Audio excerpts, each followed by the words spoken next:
Get up, get busy, do it. All right. So tonight's Box Office America, the last of this year, with the special being on New Year's Day, with the top 10 of the year for 2025, 2015, 2005, 1995, and 1985.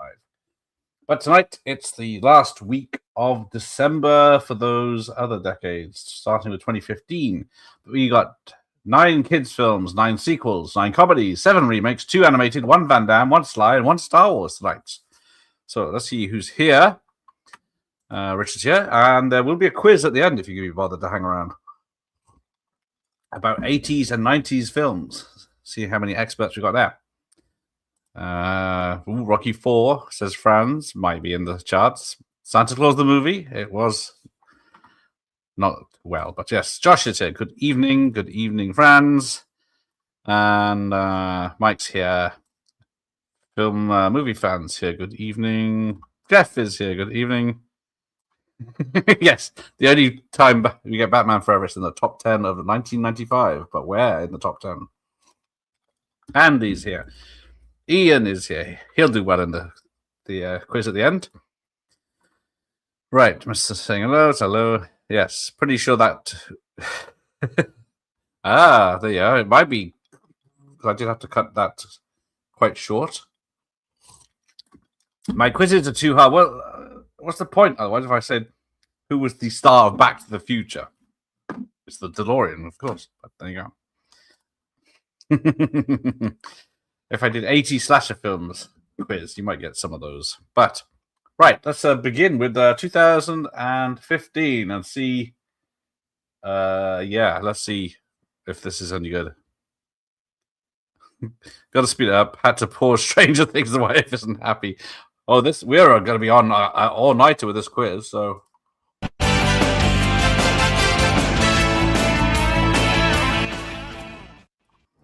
Mockingjay Part 2 is now the #1 movie in the world. Now you're talking. Don't miss the epic conclusion to what critics are calling the defining blockbuster for a generation. The Hunger Games Mockingjay Part 2, rated PG-13, now playing.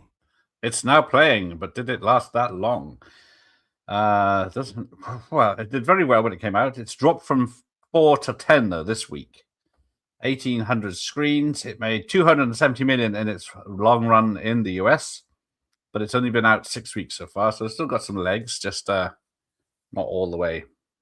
But Lionsgate made a ton of money off that, and what do they invest in? Who knows? But yeah. Has anyone seen it more than once in this chat or at all? But yes, let's see. The new Stranger Things has got off. Evening, Iris. Thanks again. Haven't seen a Hunger Games. I can't see you missing in there. There's Fletch. It is, of course, the DeLorean. Yes. Oh, now Josh doesn't want a movie after tonight. I almost did one as well, but I thought, let's do a quiz instead. That's a bit less time. So, what could be better than the what was it, 5th film in the franchise, I think? Okay, let's find out. Critics everywhere agree The Hateful Eight is epic and hilarious. Nominated for 3 Golden Globe Awards. Now we're talking! It's one of the best films of the year. That gets me. It gets me too. The Hateful Eight, rated R. Hateful Eight. Straight in at number 9, 1,900 and something screens. It made 13 and a bit million in its entire run in America. This is its first week of release from the Weinstein Companies. And so, yeah, I waited too long, but yeah, they should have just done shorter episodes. Oh, hang on, let me change that so I can see the comments. That's not made any better. Still the biggest film that Lionsgate ever had. Oh, they never had a film gross over $1 billion. That's on them. Make it there. There we go. Right. Love The Hateful Eight. I thought you might. Need to rewatch this. Don't think I've done since the cinema. See, it's that good. You can't be bothered. For 10 years. Go away, Josh. First Tarantino he saw in the cinema. What the hell was mine? Was mine whatever. It's Kill Bill, maybe. It does look good for a Tarantino film. Is there a 4K? No. Okay. But there we go. I'm in a minority as usual.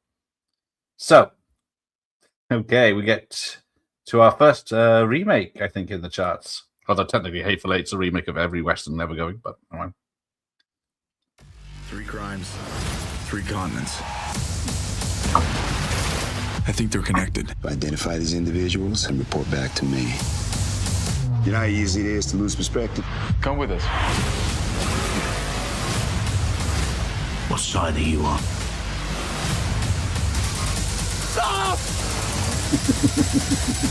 A man who pushes his boundaries ultimately finds them. Point Break. Did anyone recognize the film Point Break there? But yeah, straight in at number 8, 3,000 screens, so they were confident with that one. Made 15.5 million in its US run, and this is its first week for Warner Brothers. But yes, see, skip it. Okay. Did they remake this? Wow, how silly. Yes, it starts off all right. There's some genuinely great stunts in it, but then it goes too much CGI by the end.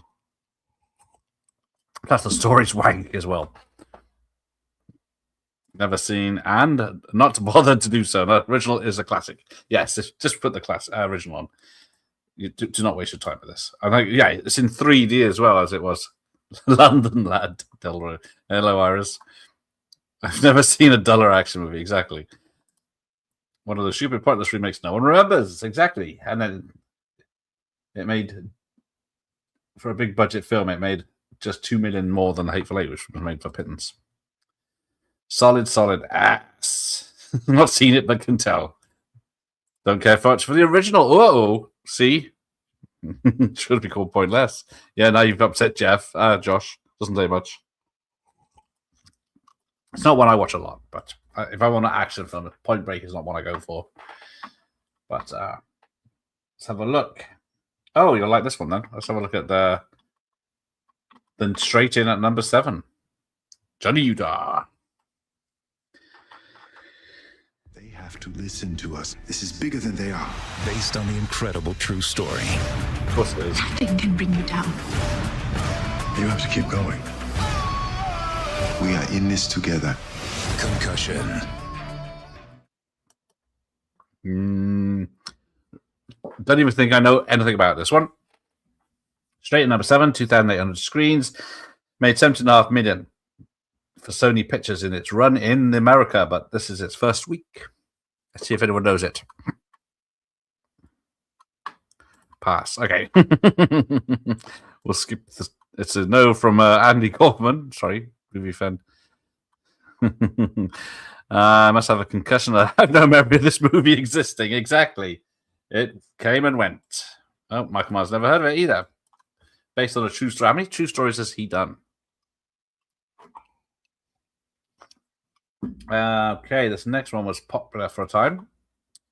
Not straight in, but up.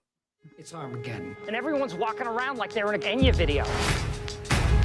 Maybe it's time to quit Wall Street. I love my job. You hate your job. I love my job. How do you know the bonds are worthless? I read them. No one reads them. You have any idea what you're up against?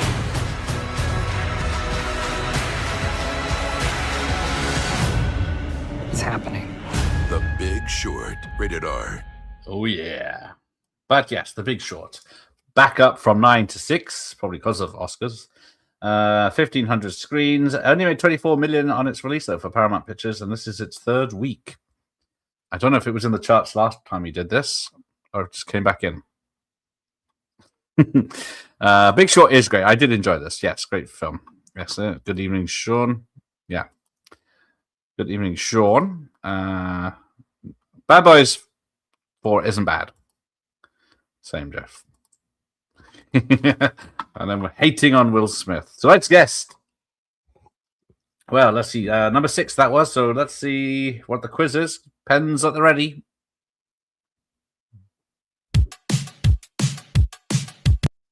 who played Peter opposite Claudette Colbert in the 1934 movie It Happened One Night. Is Ramon in the chat or Dr. Impossible?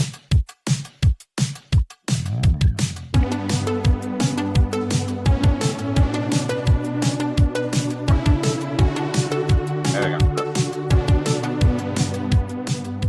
Ready for this jelly?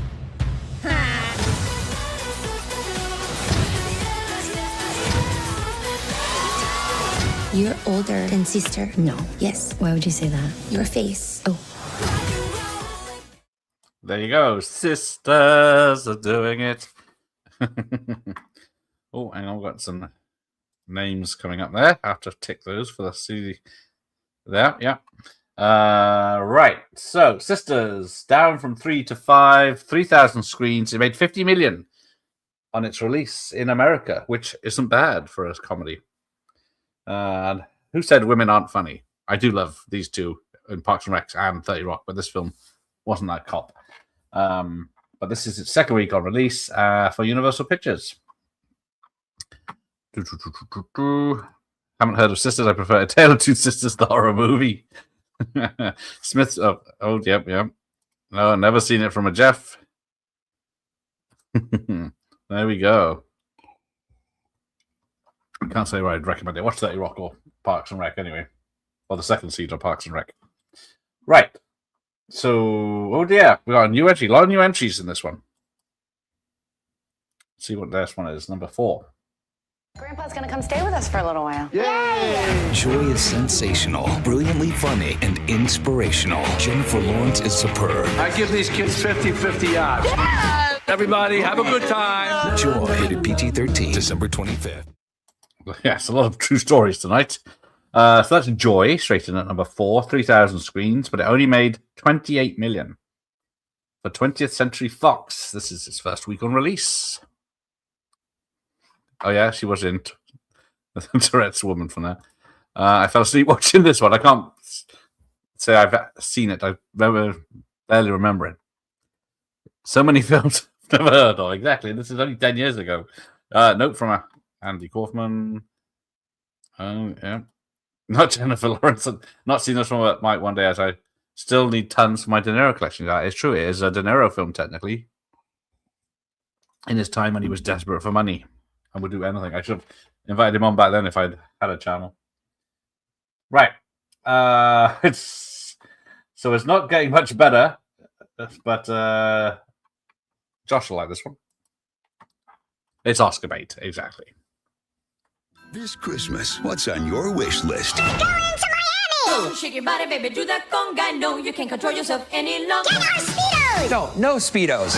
Now, Samantha, these are my boys. I've always wanted a mom. give your family the gift Beard peanuts? Gotcha!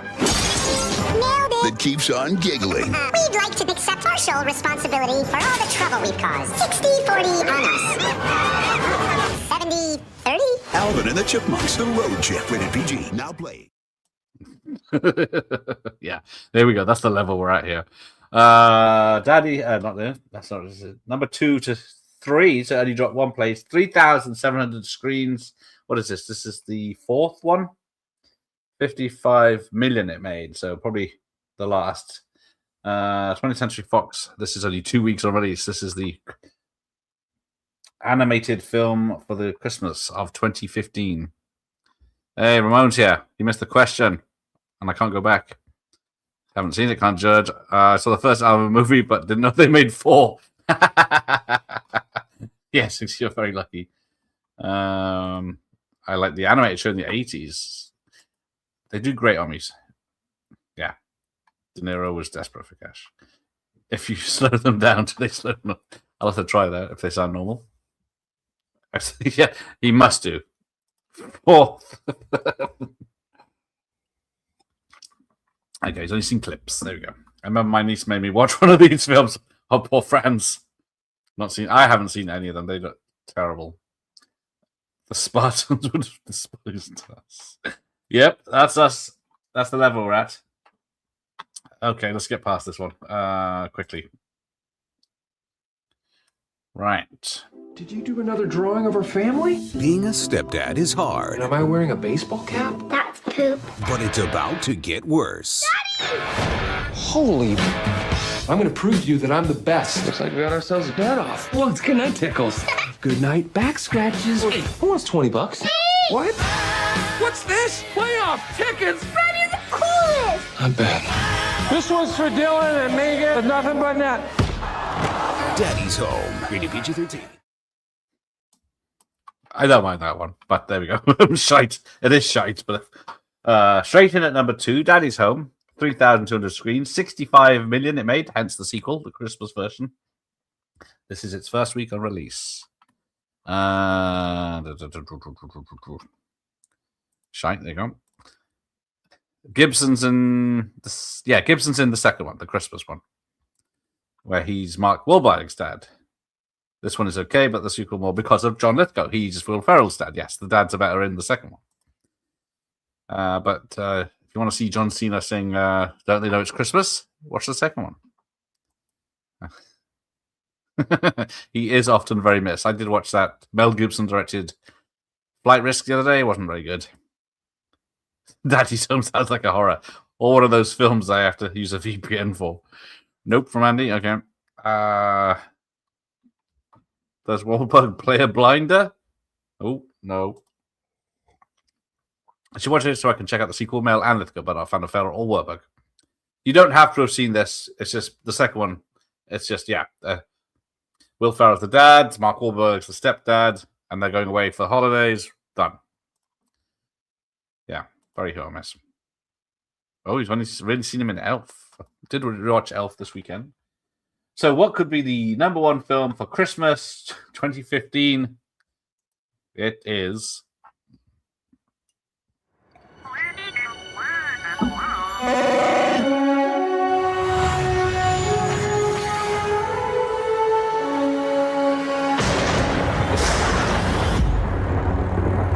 This film is not yet rated. See, that does sell it. The look of it, the trailer, the teaser trailer, they had it all, but it is just a rehash of New Hope, and then they fucked up the sequels after that, didn't they? But yes, still at number 1, 4,134 screens, 650 million worldwide. So, hence, that's just in America, and this is only its second week. So it's off for a lug run. That's not the end. Yep. He was doing something different, but he had. You could tell his head was shaved, and he wasn't really balding. So, dog shit movie. Rogue One aside, it's better. Yes. Star Wars. Yes. Star Wars. The Mary Sue one. Yeah. There we go. Daisy Ridley can't act. Saw this opening day in Leicester Square. Never felt more ripped off. Yeah, a lot of people were not happy when Luke's in it right at the end. I think, oh, good. He'll be a big part of the sequel.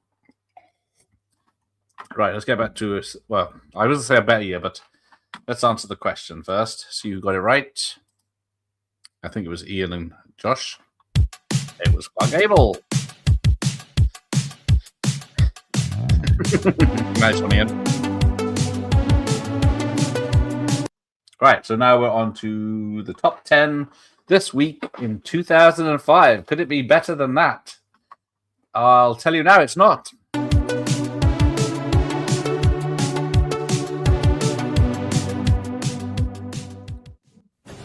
Not only is Munich a gripping and tremendously exciting thriller, but it has also been nominated for 5 Academy Awards, including Best Picture of the Year.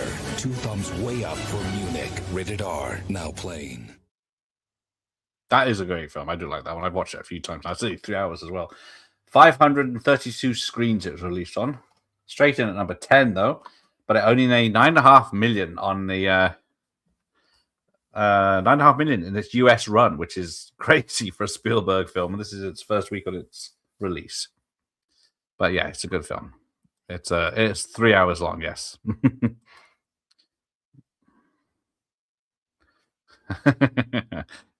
We'll give it an effort. Yeah, Jeff's going to try a Star Wars, but yeah, there's Munich. So there is that, which is crazy. I believe Spielberg hasn't had a hit. And I saw the trailer for his new film, whatever it was called, but it didn't look promising to me. When his films weren't fun anyway. Definitely not fun in any of this film. Oh, not seen it. Oh, I think you'll like this one, Jeff. It's a pretty good thriller. Best later day film. Yes, there you go. It's a very good Euro thriller from the 70s, technically. Just had about $300 million budget. And Craig is in it, pre-Bond. Yep. He does in it. Fucking hell. America! Yes. The Americans that only paid $9 million to watch this owl. But then, wait till you see what was number 1. But number 8 coming up, number 9 is a stayer and British. Has been chosen to host a legendary event. 1 epic challenge. The Tri-Wizard Tournament. 2 new schools. 3 dangerous tasks. I'm scared for you. Year 4 is here.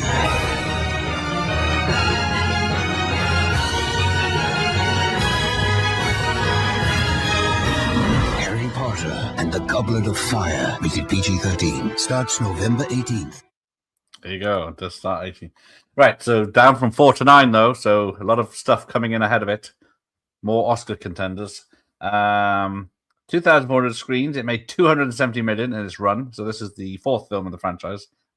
And my favorite. It's been 6 weeks in the charts. So there we go. It's doing pretty well. But yes, that's my... doesn't like it. The Harry Potter's movie are well-made entertainment because they're British, mostly. See, Jeff likes this one. Harry Potter. It's all right. Oh, my favorite Potter. Share something with Al. Grew up with these. Oof, you young'uns. Never watched one. 0 interest.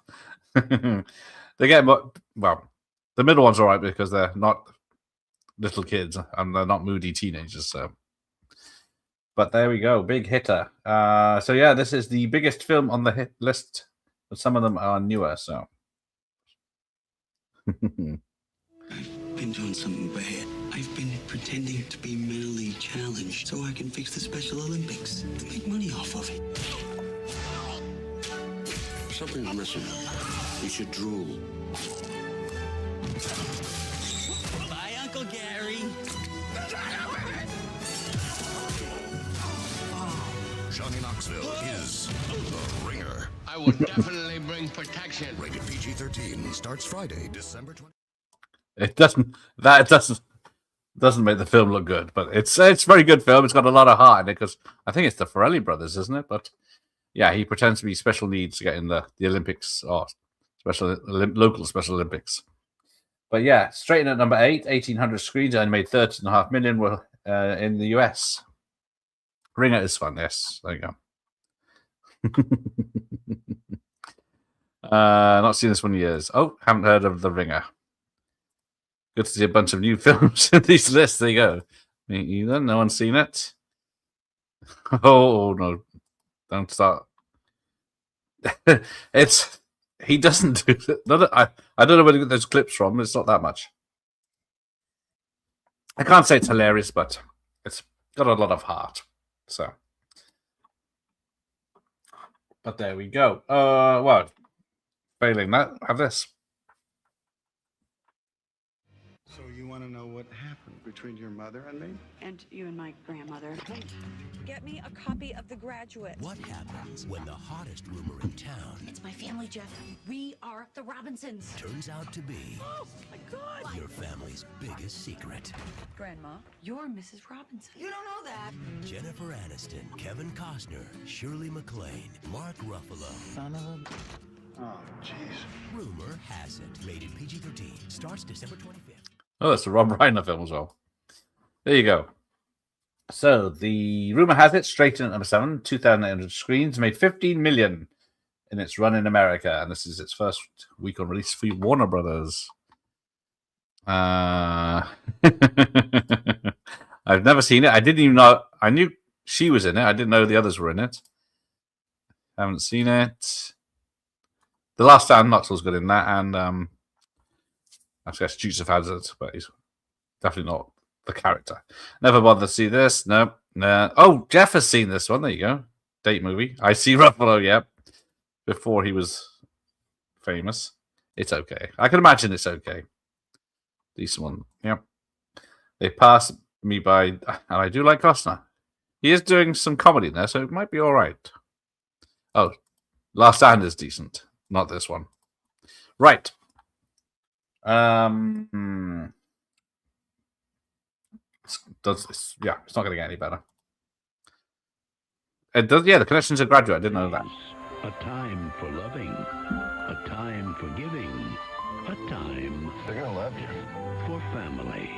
I hate her. Here we go. From the producer of Sideways. Don't dilly-dally there, pretty lady. We're all gonna be down here talking about you. They hate me. Yes, I'm being myself. The Family Stone. Just, relax. Try it. I'm not comfortable. Rated PG-13, December 16th, only in theaters. There we go. The Family Stone, which was down from 3 to 6, 2,500 screens, made 36 million, which probably, well, back then probably isn't that much. But yeah, none of these non-franchises are going to be hits. I haven't heard of this one. What a shite year. Another one that didn't draw me in exactly. 1995 can't soon enough. Anyway, we'll see, because I can't promise that's going to be any better. I hate Friends now. I used to watch it religiously, but I don't back. I see it's trouble now. I remember that poster. I've never seen that poster either. 48 hours cover, almost. Not heard or seen of this one. Jesus, won't bring on the next decade. Oh dear. So, I'm losing the audience. This one is bad, so it recently filmed doesn't work. Mean-spirited even. I kid you not. It doesn't look fun. If that's the best clips they could find. I don't have a gold zone. Oh dear. Yes, well done, Ramon. Thanks for that. We can all avoid it now because we've got a break. Let's have a look at the quiz.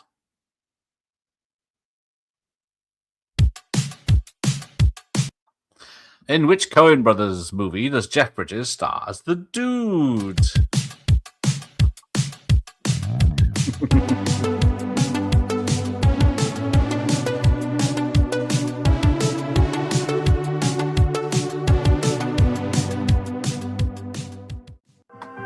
JCPenney. Your family sold you to this house.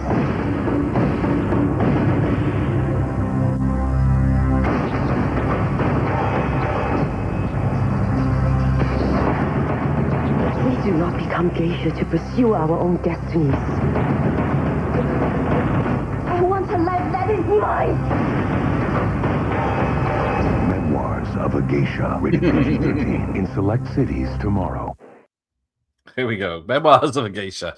I think Spielberg was set to direct that before he jumped onto Munich, but from 16 to 5. 1,500 screens. It made $20 million for Sony. This is its third week on release. Up for the Oscars again, but I think it's Frank Marshall directed it, so yeah. And no from Andy. Not seen it, and I just couldn't be bothered. Nor me. I think I got the book upstairs. No, I got the soundtrack. Yes, I get on the Dude. Not even on my list. Oh dear. Never buy with the Coen Brothers. It's the only Coen Brothers one I rewatch pretty much. So there. Oh yeah, this one sucks so hard. 2 Japanese protagonists are played by Chinese actresses. I hate that. Racists. Memoirs of Invisible Man is probably a better watch. But I think we might have seen this one before. Let's have a look. I don't think so. Maybe not. Murtaugh's versus Baker's. You're on. This Christmas, it's Dad's Gone Wild. I want to win! This guy is so competitive! Cheaper by the dozen, too. Rated PG. Now playing only in theaters.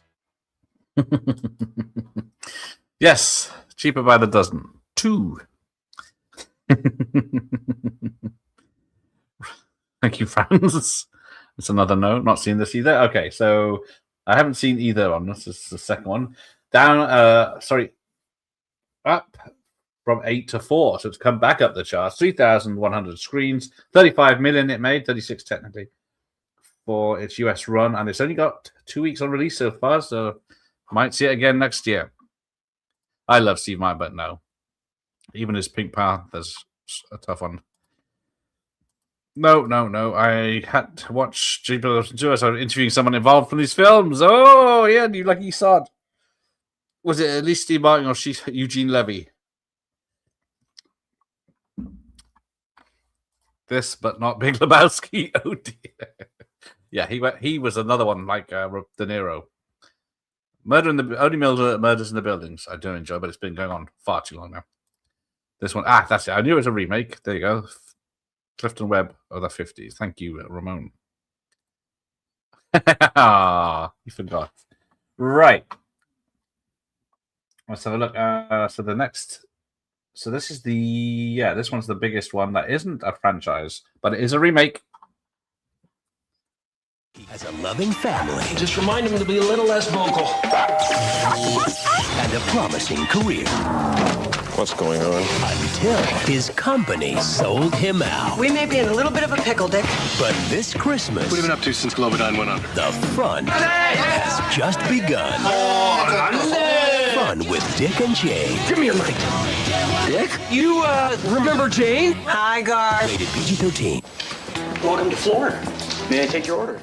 Go away, adverts. Someone edit those out. Right, there we go. Fun with Dick and Jane. Yeah, it's not bad, but not bad, but there we go. So yeah, Fun with Dick and Jane from 10 to 3. So it stormed up the charts, 2,000 screens. It made 44 million basically for Sony Pictures, which is not not 95 carry levels, but it's not bad either. Number 2 weeks on the chart. So there we go. That's it, Seagal and Fonda. Thank you. I saw a remake. Never saw either. I would watch the original over the remake. I think you're probably right. It's all right, but I couldn't say go and watch it tonight. Original's quite good, yeah. Thought as much. Right, we're into the top 2 of 2005. Could they be winners? There is no carry in 2005. From the Academy Award-winning director of The Lord of the Rings.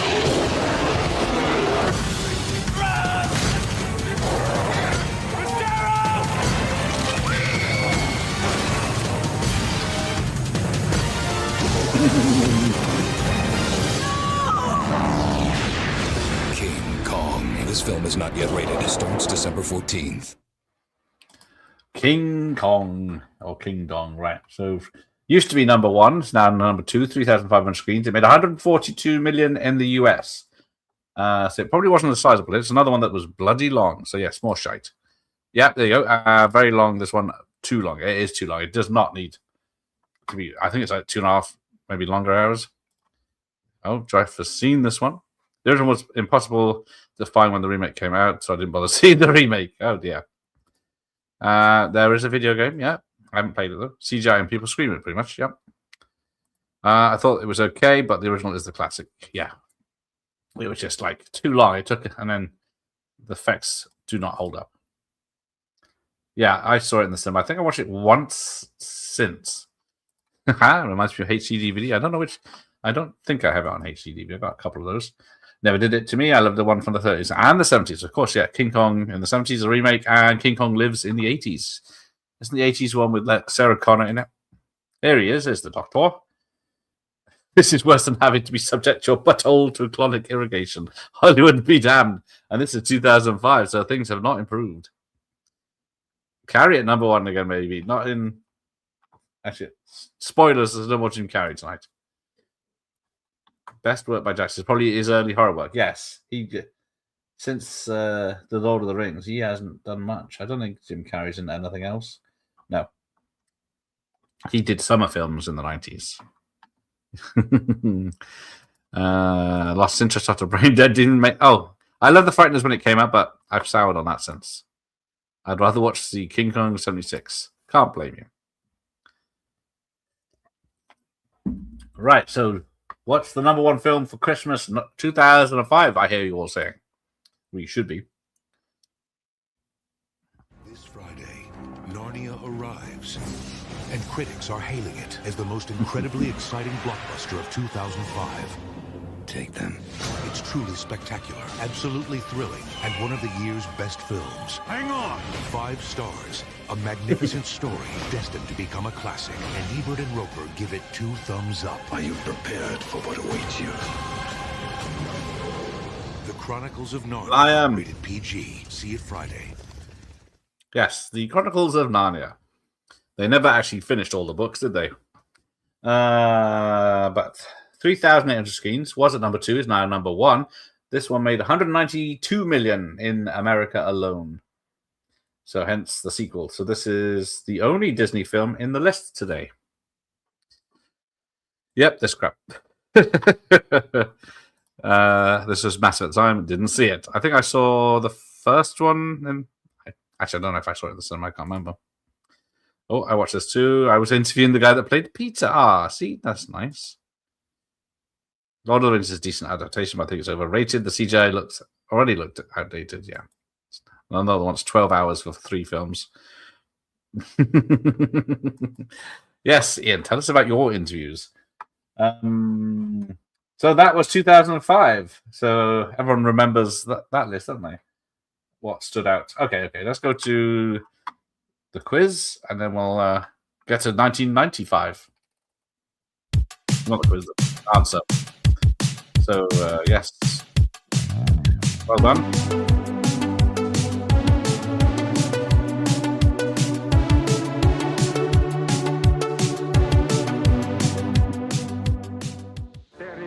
Single thing in the world you can do to stop me.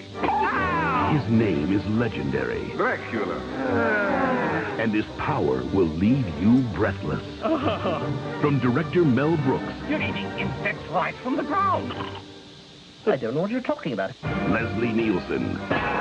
Dracula, dead and loving it. It's good to be there. Rated PG-13. At theaters Friday. There you go. It's no Young Frankenstein, and it was no hit. So straight in at number 10, 1,400 screens, 5 million it made in the cinemas for America. I don't know if you even got a cinema release here. Yay! There you go. Janusz, where are you from? I would take this for most of the 2005 crap. That is true. Oh, yeah. Small Lizette Anthony. Yes, please. Yeah, she's always been good. I remember being so disappointed. Me too. When I first watched it, yeah. I've liked it to the last time I saw it, but yeah. It was a bit silly.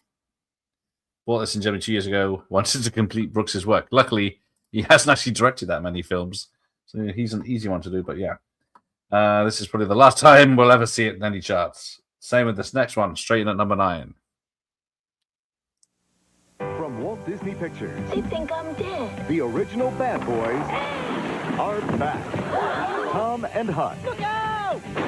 They've got a taste for treasure. Oops. A nose for trouble. I rigged up a little surprise. And a way with women. I'd kiss him right in front of everybody. Hello, Ricky.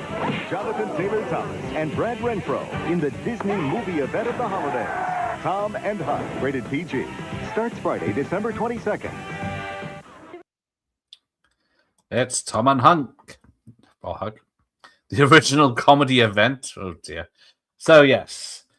Straight at number 9, 1,600 screens. It made less than 8 million for Walt Disney, who have 3 films in this list.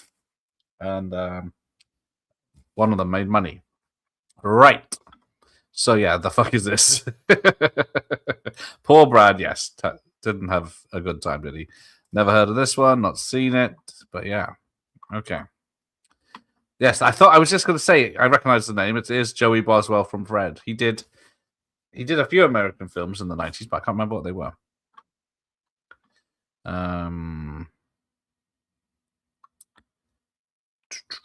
Is it the Home Improvement Kid? That I don't know. I think so. He didn't survive now. Poor bastard. Right. Let's go to some Van Damage. The championship game. A capacity crowd. A killer is in control.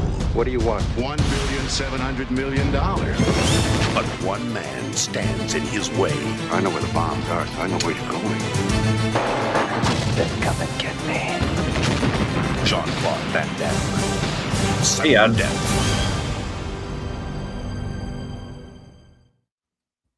Van Damme in the 90s, yes. So, straight in at number 8, 1,600 screens. It only made 8 million on its US release, though, for Universal Pictures. 95 is winning so far. Okay. So yes, Sudden Death is yay, great film, a classic. Haven't seen this. Is it good? Yes, it is. It definitely is. Yeah, maybe his last generally good film. It's a Die Hard ripoff, basically. That is also true. They use this trailer music a lot. It might appear again later on. Comes to something on this list. Jean-Claude Van Damme. Best film. Well, Jeff might change his mind soon, but technically, yes, might be the best film on this list. Or entertaining. When it's the 90s or 80s action movie, the crowd goes wild over here. It's okay. Other than Jean-Claude Van Damme, of course. Exactly. Yep, there you go. It's not good. It's great. His last good film. Fucking good film. Oh, it took him a while to come up with that one. He's last on the list. Right. 3 out of 5. That's not bad. We'll take that. Right. We got another remake. And, yeah. Sad times. Upon a time, there was an ugly duckling who went to Paris and came back a swan. I didn't recognize you. It's the haircut, to say the least. She met 2 handsome princes named Linus and David. This is too much fun. She enchanted them both. You're dazzling. She's terrific. And turned their whole kingdom upside down. He loves her. Who? Sabrina. Harrison Ford, Julia Ormond, Sabrina, rated PG. Sneak preview Saturday, December 9th. Sabrina down from 5 to 7, 2,000 screens. It made $21 million on its release in America. This is its second week in the charts for Paramount Pictures. This one, yes, remake of the Billy Wilder film. There you go, which is better. Yeah, another remake, which is so Tom and Huck is a remake. This is a remake. One of them, well, technically. A couple of others coming up are remakes. So, yeah, even the 90s had remakes. I have never seen it, yeah. Oh, more trash from Dr. Impossible, Sabrina, yep. Poster looks like they gave up, yep. Like Harrison, never seen this, same here. And can't say it grabbed my attention either. Nope, Harrison looks like he wants to be somewhere else. Definitely one of those Harrison Ford films. Not needed at all, yeah, I'm not going to watch it ever either. Looks like an old Sidney Pollacks. But we love Billy Wilder. Yeah, this is where you also change your tune with number 6. The cop. Full surveillance, round the clock. The criminal. Assume they got our phones, assume they got our houses, assume they got us. The obsession. The bank is worth the risk. The confrontation. Give me all you got! On December 15th, Al Pacino, Robert De Niro, Val Kilmer, a Michael Mann film. Heat, rated R, starts Friday, December 15th at a theater near you. Yes, another remake. Right, so yes, great ass, of course. It's a good film from Ian. There you go. Love the film and the soundtrack. I need to check out the soundtrack, but yeah, I haven't got that. Oh, so one, this and Sudden Death are the winning so far. Yes, Heat 2 in production. Yeah, I'm scared too because nothing's good happening recently. So, hoo-ha! God, moving over the water. There you go. Is that the song? Right, fuck. I want to watch Heat. Another one is 3 hours. I've seen 2 films called Heat, but this is not one. Okay. Are you talking about the Burt Reynolds 80s one? Yeah, thanks for my command. It's a must watch. It is, even I will say it's a must watch once. It is a remake of LA Takedown, which is a better TV film. But anyway, let's have a quiz competition. Sorry, the quiz is later. In Finding Dory, who is Dory trying to find?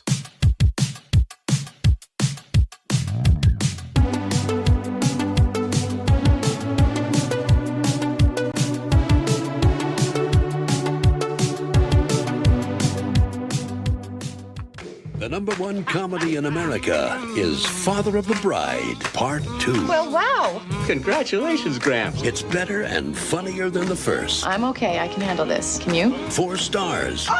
Hilarious. What's with that face? Completely irresistible. The warmest, happiest holiday movie of the year. Steve Martin is at his comic best. Get out of here. Father of the Bride, Part 2, rated PG. Now playing at a theater near you.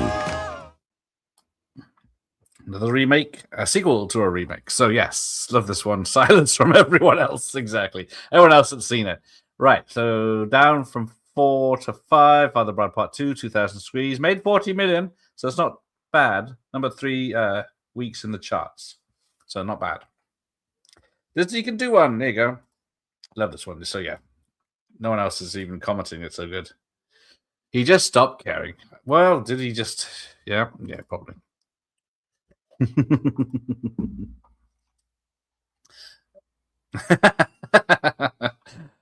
Yeah, let's go back to Dirty Rotten Scoundrels. No, it's a classic. Just like Double Dragon, of course. But I do not hate these two fathers. Oh, but I do not hate... Oh, there you go. C. Martin became everyman character actor for playing wealthy dad characters. That is true. Okay. We got another sequel coming up. Yes, here we go. Moron! They're still yelling, still fighting. Holy moly. Still ready for a little love. I'd rather kiss a dead moose's butt. Jack Lemmon. What? Walter Matthau. So I'll call you? And Margaret. Sophia Loren. Grumpier old men. Back with more than they deserve. It ain't the size that matters. Rated PG-13. Starts Friday, December 22nd at theaters everywhere. Yeah, great cast. Straight in at number 4, Grumpier Old Men, 2,000 screens. It made 16 million for Warner's. And this might be the last time we see it, probably. So yes, it does have, what's it, Jack Lemmon, Walter Matthau, and Margaret, and Sophie Loren, which I still missed out, but yeah. My favorite Steve Martin film is Parenthood by Ron Howard. Yeah, that's 89. Lauren, yeah. Not as good as the first, but still great. Yeah, they have so much screen presence you can watch it. Yeah. The Jerk is great. Man with Two Brains. I didn't mind the sequel as the lead actors are such icons. It was more of the same. Yeah, if you like the first one, you're gonna like this one. Still had it, didn't she? And this was the first one is fantastic. Yeah, I think does this one have Mickey from Rocky in it? I can't remember if he was survived this one. Don't think I ever saw the sequel. I didn't mind the first one. There you go. More crap. Okay, moving on. I thought it was directed by Howard the Duck. Howard Dooch. Didn't he do Great Outdoors? Directed by Leo Thompson's dad. Front page. And still has it, as in now. And The Odd Couple. There you go. Right. Oh, I see. Front page. Okay. Keep it clean, Iris. Okay, let's have a look at this next one then. See if we still like this, because you're not going to like number 2. Robin Williams is back in the movie critics are calling the greatest adventure you'll ever take. You have no idea. It's Robin Williams at his warm and wacky best. Sensational. Stampede! You've never seen anything like it. Don't look back! It's the ultimate in excitement. Robin Williams. Jumanji, rated PG, at theaters Friday. Jumanji. Right, so down from 2 to 3, 2,500 screens, which is the equal to number 1, but it only made $40 million in its US run, which seems crazy, doesn't it? But obviously a rental and retail hit. It's well made, but yes, there you go. Another classic, very watchable. Don't Click With Me. Hot Take Robin. But Robin kind of gets on my tits a bit. I can't see that. Not imagine when it came out, the CG always looked rough. That it did. I haven't seen this in donkey years. I think it was about... he was 7 when this came out. Fuck. So. Hey, there we go. Mr. Gen Z. First movie with realistic CG hair. Also not a bad movie either. Yeah. Yeah, the remake was actually decent. The sequel to the remake wasn't actually much cop. Some ugly muggies. Thought it was a hit. Well, who can trust me and my facts? But I just copy what's on the website. Ah, yes, the guy that directed the Stampede Attack went on to the Minions. It was a hit. Garage numbers are always off. Hey, don't blame the messenger. It's the website. It was for sure. All right, fine, it was a hit. Maybe I left a 1 off the front. Okay. Although 40 minutes not bad for 95, considering... Actually, yeah, Jumanji and Father Bride Part 2 had $40 million. Right, so... Here we go. Okay, here we go. America has fallen in love with the female dream team. You look so beautiful. What are you waiting for? Ooh, give me some. Whitney Houston is dynamite. Some of us are still on that dream trip, girl. Angela Bassett gives an Oscar-caliber performance. I haven't seen anything as splendid as you. Waiting will take your breath away. I closed my eyes and I exhaled. Waiting to exhale. Have you exhaled yet? Rated R. Oh, I see what he did. Forrest Whitaker directed that. Oh, yeah, I told you this. They're not all fucking sunshine lollipops here. Right. Straight in at number 2, 1,200 screens. It made 23 million, allegedly. But it is a lady movie, yes. And Blade was in it. I didn't know Blade was in it because I've only seen the post. I didn't know Whitney Houston was in it till that advert came on. But it is a lady movie and a cure for insomnia. But let's get this year over with while I look up Jumanji. If you've only seen Toy Story once, what? You haven't seen it all. Then we've no time to lose. And there's only one thing to do. Let's move! Move, move, move, move! Do something quick! All right, then I will. He's at it again! It's the movie that takes you on an adventure to a place you've never been before. Stranger. I come in peace. And rockets you into 1996 and beyond. Oh, that is disgusting. Toy Story. Did you see my ear? Rated G. Now playing at a theater near you. Check newspaper for showtime. Yes, just when they finished 4, was it 5 or something out? Toy Story can fuck off.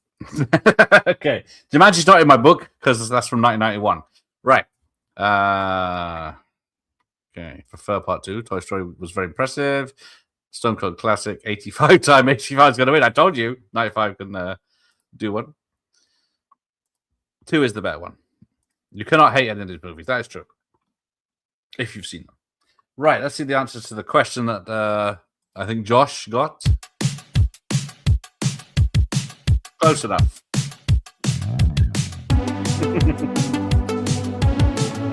Right. 85. Let's go.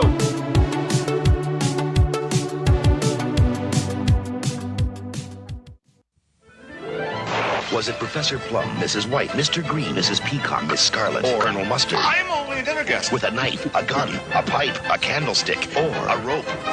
Please! In the hall, lounge, dining room, kitchen, library, or the study. And to make a long story short, too late. Or did the butler do it? We've got to find out. Clue. It's a comedy with 3 different endings. Who done it? Depends on where you see it. Rated PG. Starts Friday, December 13th at a theater near you. Ooh, let's move that along. There you go. So yes, Clue up from 12 to 10, 1,100 screens, but only made less than 10 million in its release, which is we're an 85 number, so none of these get into triple figures. But it is 3 weeks on release. So, oh, hang on, people talking. This one's good fun. Clue, yep. Silly farce, it is. Golden Eye is out of the charts. Yes. Now, this film is generally funny. Here you go. Funny movie, but Murder by Death is a better one. I do like Murder by Death with all the famous detectives. Clue is good, mainly for curry. That is true. Hey, Simon. My wife bought me that T-shirt you're wearing for Christmas. I think it says 35 years. Actually, I haven't read it, but there you go. Madeline Kahn, absolute legend and goddess. Oh, yes. Oh, it's true. It's true. I saw Clue at the cinema. I think I was the only one there. I think you were. And then I don't know. Did the UK have different endings, or did they just show the one ending in all cinemas? They should have started the ball game. Yeah, Kerplunk movie. Indeed, I think. Well, I don't know. Wasn't there supposed to be one of those? Twister got a movie. They did Battleship. Yeah, Battleship. Oh dear. Oh, slightly different. There you go. Probably the same colors. Flames on the side of my face. Exactly. Right. Okay. And another winner coming up. Is it murder or suicide? Uncle didn't kill himself. Conspiracy or coincidence? There's a clever murderer on the loose, and I am going to find him. Is it real or imagined? Watson, we're going to solve this crime. Steven Spielberg presents Young Sherlock Holmes, directed by Barry Levinson, rated PG-13. Now playing at a theater near you. There we go. Young Sherlock Holmes. Up from 11 to 9. 1,500 screens. Made just over 13 million, allegedly. 4 weeks on release. So it's not doing too bad. But this one is a great caper. Yep. And it's wonderful. It's a good film. Oh, still hasn't seen it. Oh, yes. Yes, give it a try. Right. This is where it goes downhill a bit. Oh, tried, but it didn't hook me. Okay. There you go. He likes Hook, though, so there you go. A bit of a flop this yet, though it did all right outside the US. Yes, it did. Thank you. Right. But this one flopped harder. You're either in or you're out. Boy with the headband, Deanna, yellow sweats, and the pink stage left. Next move. What is it that separates you from the rest? You're all terrific and special. I wish I could hire you all, but I can't. Honey, can we please go? We're gonna be fine. One singular sensation. The movie, A Chorus Line, rated PG-13. December 10th, New York. December 12th, Los Angeles. December 20th, Nation. Yeah. I think this has the lovely Jan Van Boyd in it, doesn't it, Jeff? Tell me if I'm wrong. By Chorus Line by Richard Amber, I believe. Up from 9 to 8. 666 screens. It's made 8 million for Columbia with 3 weeks on release so far. Yeah, not bad. Top. No guessing. The fuck is this? Musicals. Yeah. Right. I did. Yeah. What's that? Tim Curry or Johnny Steele. It did look like the guy from Critters, didn't it? But someone else does. I've seen it once, maybe years ago. Can't remember a damn thing about it. Gay the music. Never seen the Chorus Line. Yes, it is. Jan Dan Boyd is in it. Yes. There we go. I am right at some things. An excellent throwback to the movies of the 30s and 40s that no one went to see, but it was hyped. The couple that might bring 85 back. I think 85 is going to be the best of a bad lot this time, though. Chorus Line is interesting if you're curious about what's like working on stage shows for a living. That I believe is true. All right, let's carry on with another. Oh, damn! I could have put 2 Spielbergs in the list because I forgot this one is a Spielberg film. Is it? I can't remember now. Yes, it is. I think. The memory of some movies lasts a lifetime.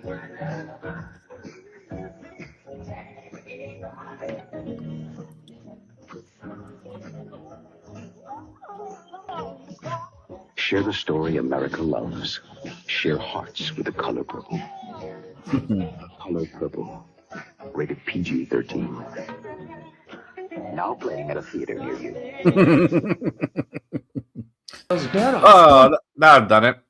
I fucked up because I was laughing so much. Look at you done. Spoilers. Right. Don't look. There we go. We'll start off with Chorus Line. December 10th, New York. December 12th, Los Remute it. Right. So, yes, The Color Purple. Up from 8 to 7. The Color Purple. 200 screens. A Spielberg film on 200 screens. Look at that. It made just over 10 million for Warner Brothers. But yeah, let's see a white man direct a black story these years. But I don't think it's the only 80 Spielberg I haven't seen. Same here, then, I think. Ain't seen. Doesn't look promising. I think it probably is about 3 hours. And they've turned it into didn't they just turn it into a TV series musical? Right, back on track. Here we go. the remake that went absolutely nowhere despite the hype. That was true. It was hyped. Even I heard about it. Not seen it? I know, Shim. I mean, not really. Do you want to come up here and do the remote for me? The color purple was a school thing, yeah. Bazza talking about the mission. Oh, France was well spotted there. I was pleasantly surprised by the film. I'm sure it's a great film, wonderfully made. It's just not for me. I do have it. There is no Chuck or Charles Bronson in this list. Yeah. Yeah, Whoopi is not the same person she was in the 80s. But there are any of us. Prefer Fletch Lives. Yes, me too. Or Sly. There is some Sly, obviously. Yeah. Someone spotted White Knights. Yeah, Spielberg doing drama is not my favorite thing. I don't think he's very good at it. No. You chuck him with a monster. They were gold. Yeah. I was very surprised, and I liked Ghost. But all right. Let's carry on without the mistake I made.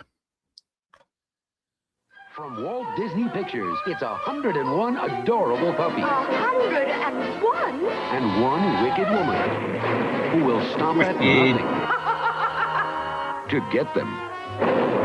It's a mystery that's a great adventure. But most of all, it's fun. It's fabulous! It's Walt Disney's animated comedy classic, 101 Dalmatians, rated G. Starts Friday, December 20th at theaters everywhere. There you go, Dalmatian. So yes, re-release from 7 to 6. All these films are going up the charts because it's Christmas, I guess. 1,200 screens, made 12 and a bit million on its re-release. Not bad. Easy money for Walt Disney. It's only been 2 weeks on release. Mr. Jonesy's first movie he saw in the cinema in 1976 in its other re-release because it wasn't out on VHS, I don't think, by now. I'm sure you all do. Haven't seen it for a while. If Rocky IV is here, I know where my vote will go. First one, Ian saw it at the cinema, and it was the second film I ever saw at the cinema too. Nice. Kiss your fucking Dalmatian. Straight to fucking Die Hard quotes already. Yes, Jeff will be picking 05 if a certain Sly film is there. Boring? Okay. Okay, let's get a little question in. See what warm you up for the quiz later. Who plays Ichabod Crane in the 1999 movie Sleepy Hollow?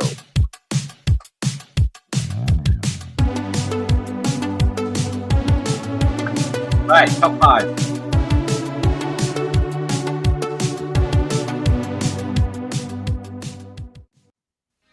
His fame.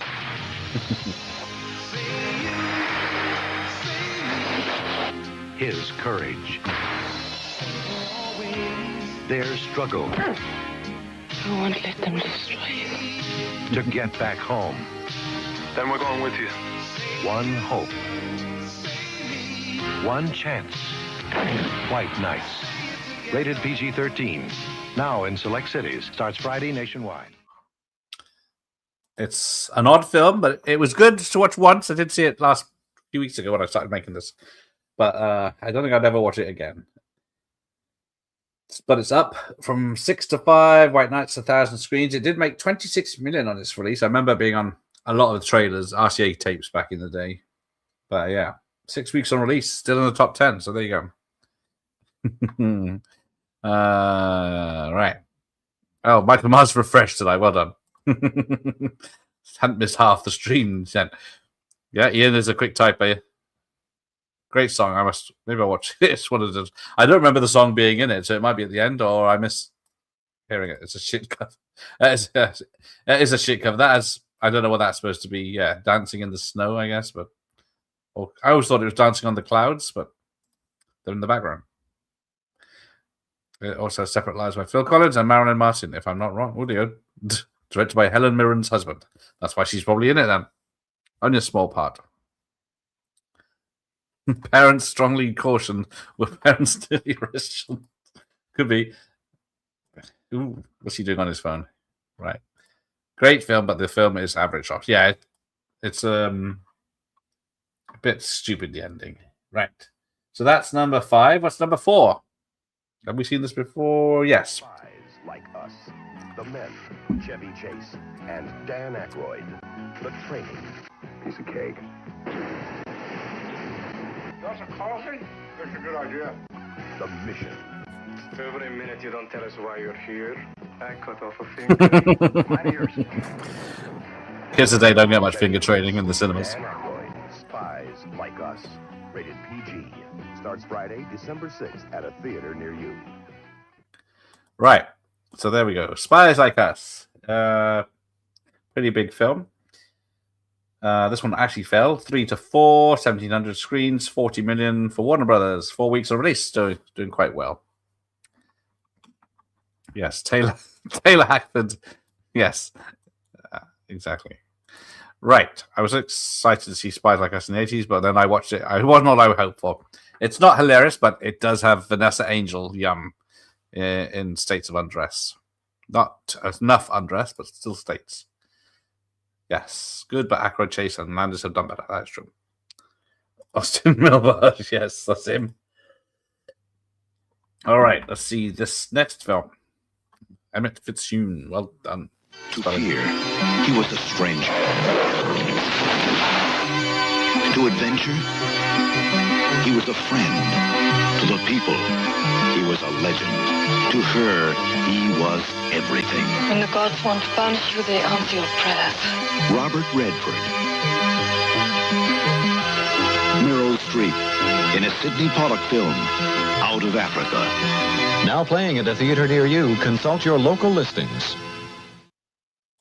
Yeah, it's got John Barry doing the music. So I know that I have heard the themes and stuff. That's awesome. But yeah, it's 3 hours long. I did look it up so I might watch it, but it probably looks amazing because that 4:3 piss poor quality isn't selling it. But did it win Best Picture over Rocky IV? Yeah, Riots. Seen this one. Great music by John Glenn. That's all I remember. Yeah, I think I saw it back in the day, but yeah, never want to see it. It is very romantic, I believe. More bollocks. This one is also well made, but didn't quite do it for me. There you go.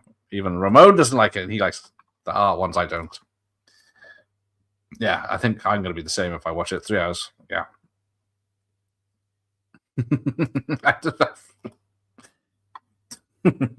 Right. Let's see. Oh, we've got 2 films left in the charts today. So what's number 2?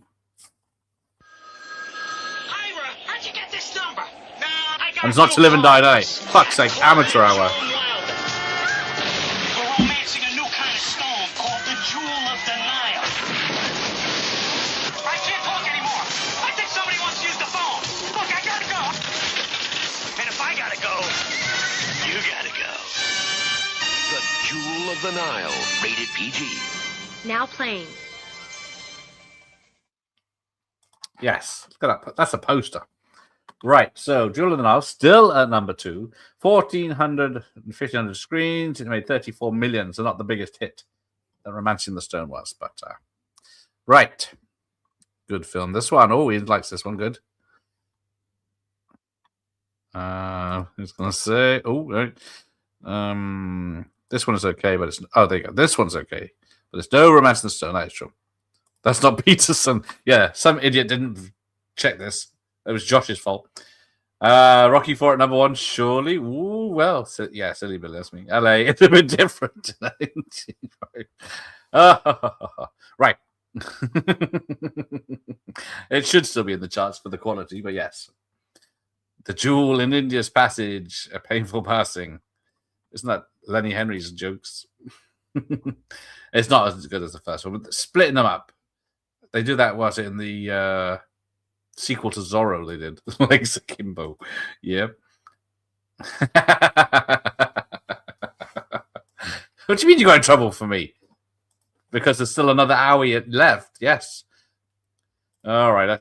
Let's have a look. Fuck's sake. He could have stopped the fight. He could have saved his best friend's life. But now, the one thing he can't do is walk away. He's had one professional fight, and one man is dead. It's Pepe. He's going to have to kill me. You can't win! Bitch. Rocky 4, rated PG. Now playing. Check newspapers for a theater near you. There you go. Film of the month. But is it film of the year? Let me cheat and not tell you. It's not in the top 10. Of course it is. Right. See. Oh, you support Stranger Things. Well, I'm not forcing you to stay, just it's lovely you're here. But Rocky. Oh, Ian's seen this one now. Yeah, it's okay. Still, it's not the best in the series, but it's the most watched. That is true. Fuck yeah, there we go. A sports movie, number 1, yes. Romantic Stone. It's on Film 4 every fucking day. If I can change, then you can change. Anybody can change. Yeah, I don't think I might even not get to watch Stranger Things season 5. He's like a piece of iron. I had some fun about this one. Back to the Future. Oh, maybe. If he dies, he dies. 85 will lose. Okay. Drago should have won.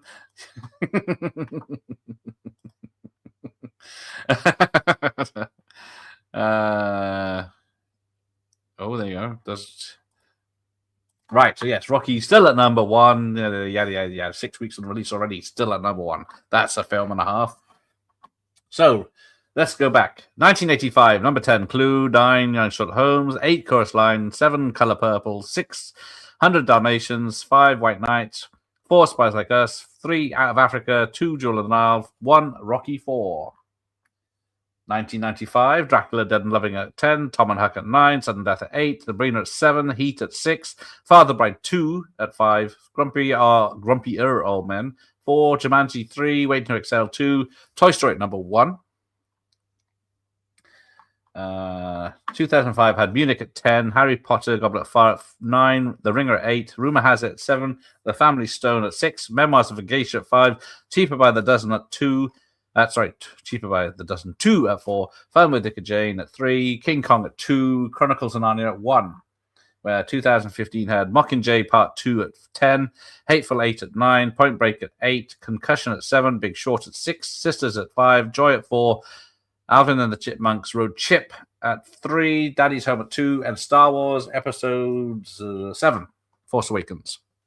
What are your thoughts then? If you have any. But there we go. Let's have I think, is there an answer to a quiz somewhere around here? Johnny Depp was the answer. Well done to whoever got that. It was everyone. Ian, Iris, Simon, Myers. Right.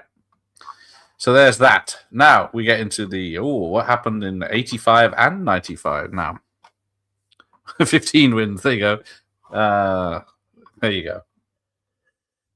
It's a tricky list this time. It's not all greats in 85 or 95 now. What does your heart tell you? Right. Okay. Let's see what this... We have about another 40 minutes of video. And then the quiz, Josh. So you might want to go away if you're in trouble.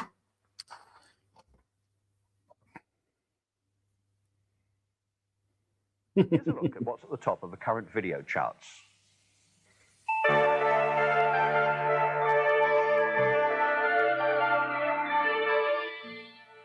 At 10, Starman. Jeff Bridges plays an alien who falls in love with Karen Allen. At number 9, Passage to India, David Lean's epic interpretation of E.M. Forster's Tale of the Raj. At number 8 comes Exterminator 2, back again to clean up New York City with the help of a flamethrower. At number 7, The Killing Fields, the true story of a war reporter and his interpreter set in Cambodia. Number 6 has Chuck Norris in Missing in Action, a fictional tale of Vietnam heroics. At 5, The Last Starfighter, a video game player is transported into a galactic adventure. In at number 4 comes Runaway, another science fiction film. Tom Selleck heads a police department dealing with defective robots. And number 3, The Terminator, Arnold Schwarzenegger, playing a menace of enormous proportions, gunning down everyone in his path. Straight in at 2 is Gremlins, the furry little creatures which you really shouldn't expose to light, water, or even food. Runway's great. And at number 1, Beverly Hills Cop, Eddie Murphy as a laid-back detective who travels to California. And so now to the results of last week's competition. You were asked to provide a suitable caption for this freeze frame from a chorus line. The challenge seems to have taxed your ingenuity more than usual this time, but from County Durham, Mr. B. Abbott suggested it's a film, first word, 2 syllables. Rob Fleming of Brentwood in Essex thinks she's saying, will somebody get the kid with a pea shooter out of here? And David Houghton of Northampton comes up with this. Now I know what they mean by an 18-hour girdle. 9 hours to get it on and 9 hours to get it off.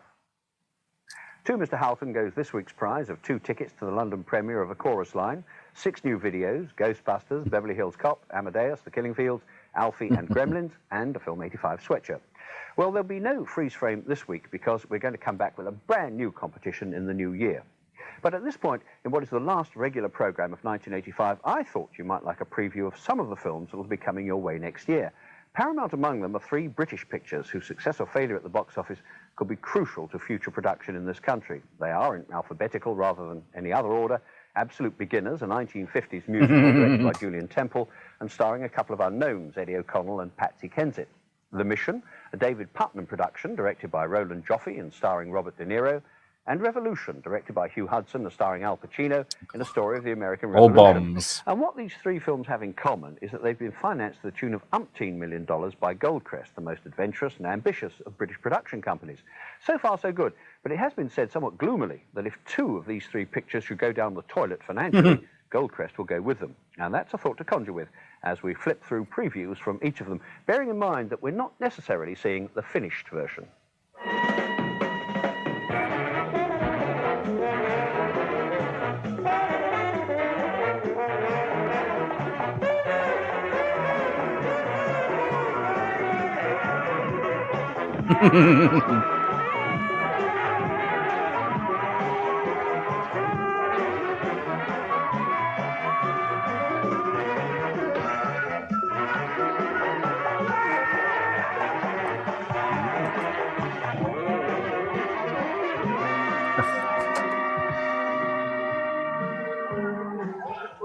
I'm not pushing, I'm very busy now. Come on. What happened to the 150 acres? I'm not complaining, I'm asking a question. What happened to the 150 acres I was promised? Listen, you got 2 arms and 2 legs and 2 eyes, haven't you? Now move on, I'm very busy. Right. I told you, keep your hands off me. You're holding up the line, I'm mister. asking you a question. You're holding up the line. I'm asking you a question. What happened to the 150 acres of land I was promised? It was sold by Congress to speculators to pay for the war debt. All right? Now move it. I'm the bloody war debt. Are you? Yeah, this chit here. That's a bloody war debt. We all are bloody war debt. So why don't you...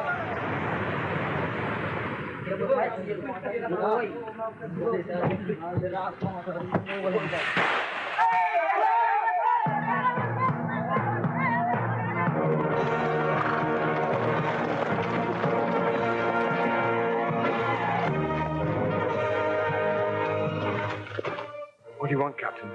An honorable death? They want to live, Father. They say that God has left them. He's deserted them. Has he? No. You should never have become a priest. But I am a priest, and they need me. Then help them as a priest. If you die with blood on your hands, Rodrigo, you betray everything we've done. You promised your life to God. And God is love.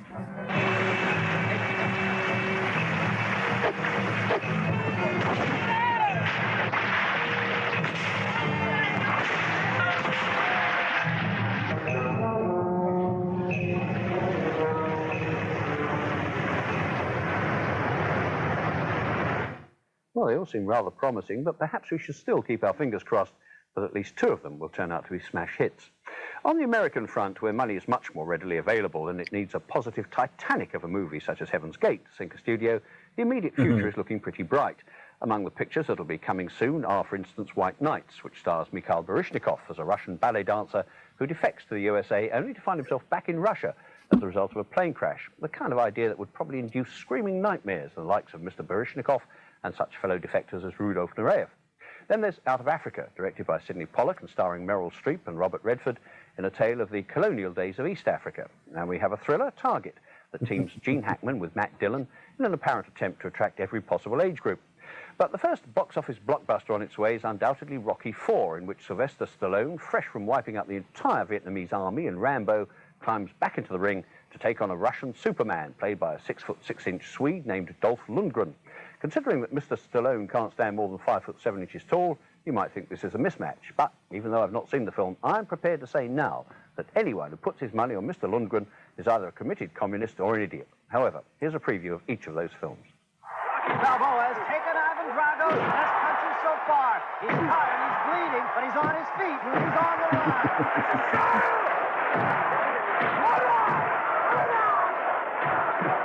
He's got! He's got!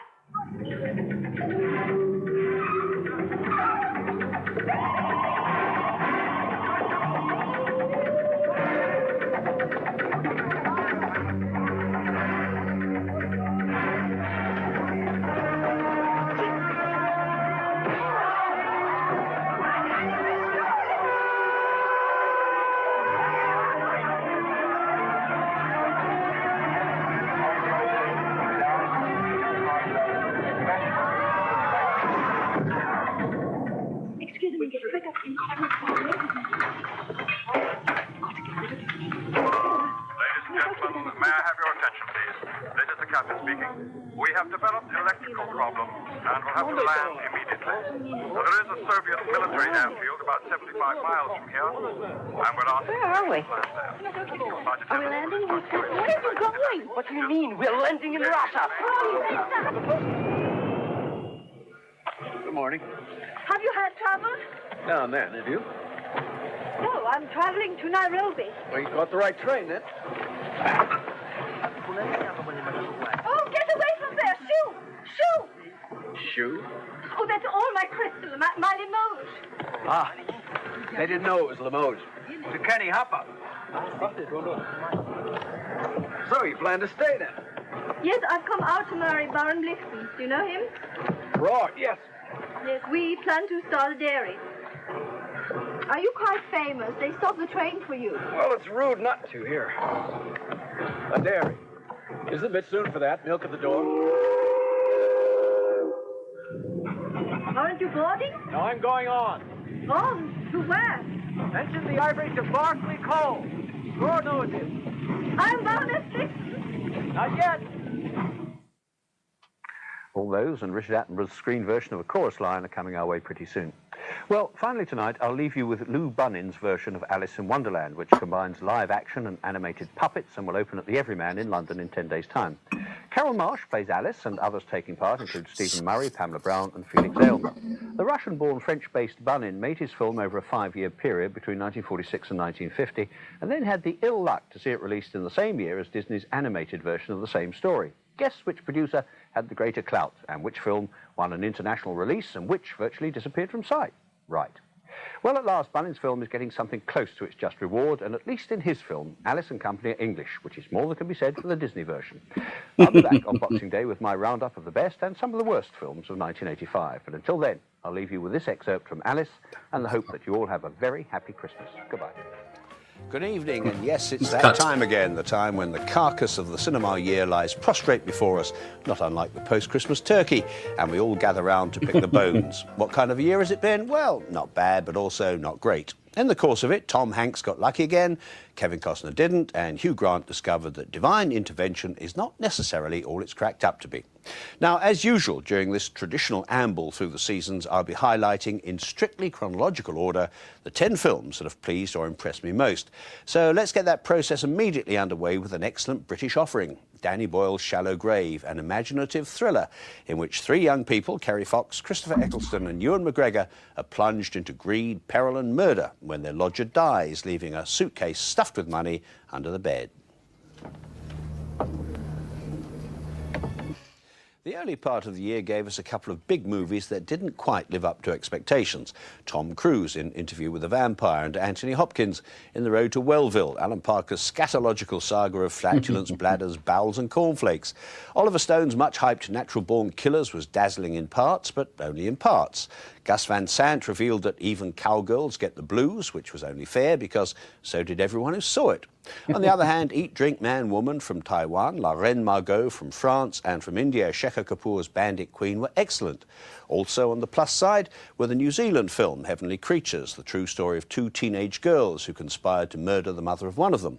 Ralph Fiennes in Quiz Show, and Meryl Streep as Action Woman in The River Wild. But for the second film in my top 10, I choose The Shawshank Redemption, an extraordinary prison drama with fine performances by Tim Robbins and Morgan Freeman. I understand you're a man that knows how to get things. March got off to a bad start with Pret-a-Porter, Robert Altman's sprawling, shapeless look at the Paris fashion scene. Still, things perked up quite considerably with Winona Ryder and Susan Sarandon in a thoughtful new version of Little Women, the absorbing American basketball documentary Hoop Dreams, and for hopeless insomniacs, a touch of history when, for the first time, the BBC broadcast the Oscars live from Hollywood. There'll be more about the Oscars in our movie news compilation, but damn it, I won't let this moment pass without saying that to give the award for Best Picture to Forrest Gump instead of Quentin Tarantino's Pulp Fiction was fatuous, and that to name Tom Hanks Best Actor for playing the eponymous, intellectually challenged Gump was grossly unfair on Nigel Hawthorne, whose performance in my next choice, The Madness of King George, was infinitely more subtle. You're all right then, let's be having you. Elbow people, knee gentlemen, bending persons, hand kissers. Ah. Fine cluster there, eh? Come on, look, come on. You might learn something. Good ass, too. And warm, eh? I'll bet.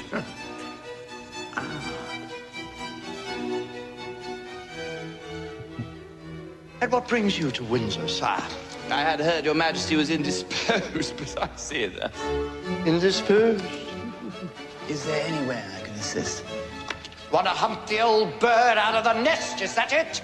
Oh, sir, there may be responsibilities that I could share. Want to get your fat hands on government, is that it? Well, I'm old and infirm. I'll not trouble you long. I wish you the best of health, Father. Wish me, wish me. You wish me death, you plump little cuckoo. Hush, Father, hush. Hush. Hush! You dare to stop the King of England from speaking his mind? You puppy! Kill you! Paul, for God's sake, Paul! Shoot the air out of you! It was something he ate. If I'd been an Academy member, I'd have voted early and voted often for Hawthorne, but alas, it was not to be. Now, though, pause while we look at your choice of the best films of the year. Here it is, 1995's box office top 10 in Britain. At 10, Waterworld, Kevin Costner's financial fiasco, which actually did a lot better than predicted.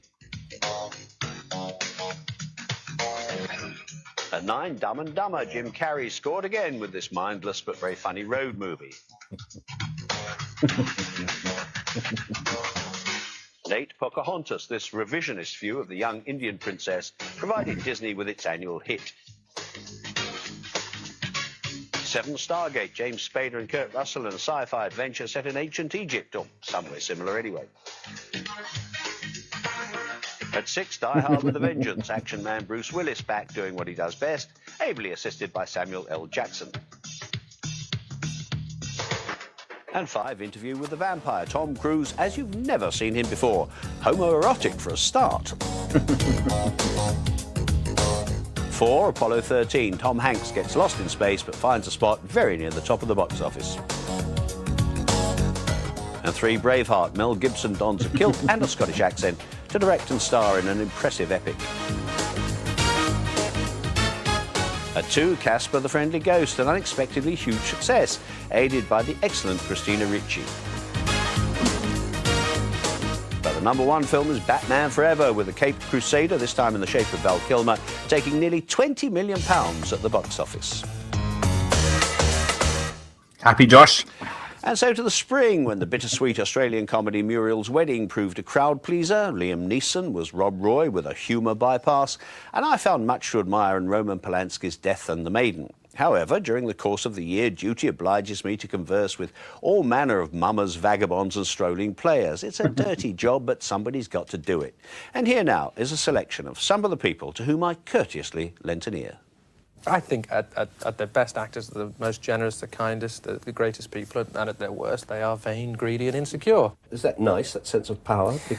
Yeah, I'll tell you the really good thing, the best thing about it is that I found is that sometimes if things don't work, a lot of times we have the ability to go back and every movie I've done, I've always done reshoots on things, which is that is a great luxury.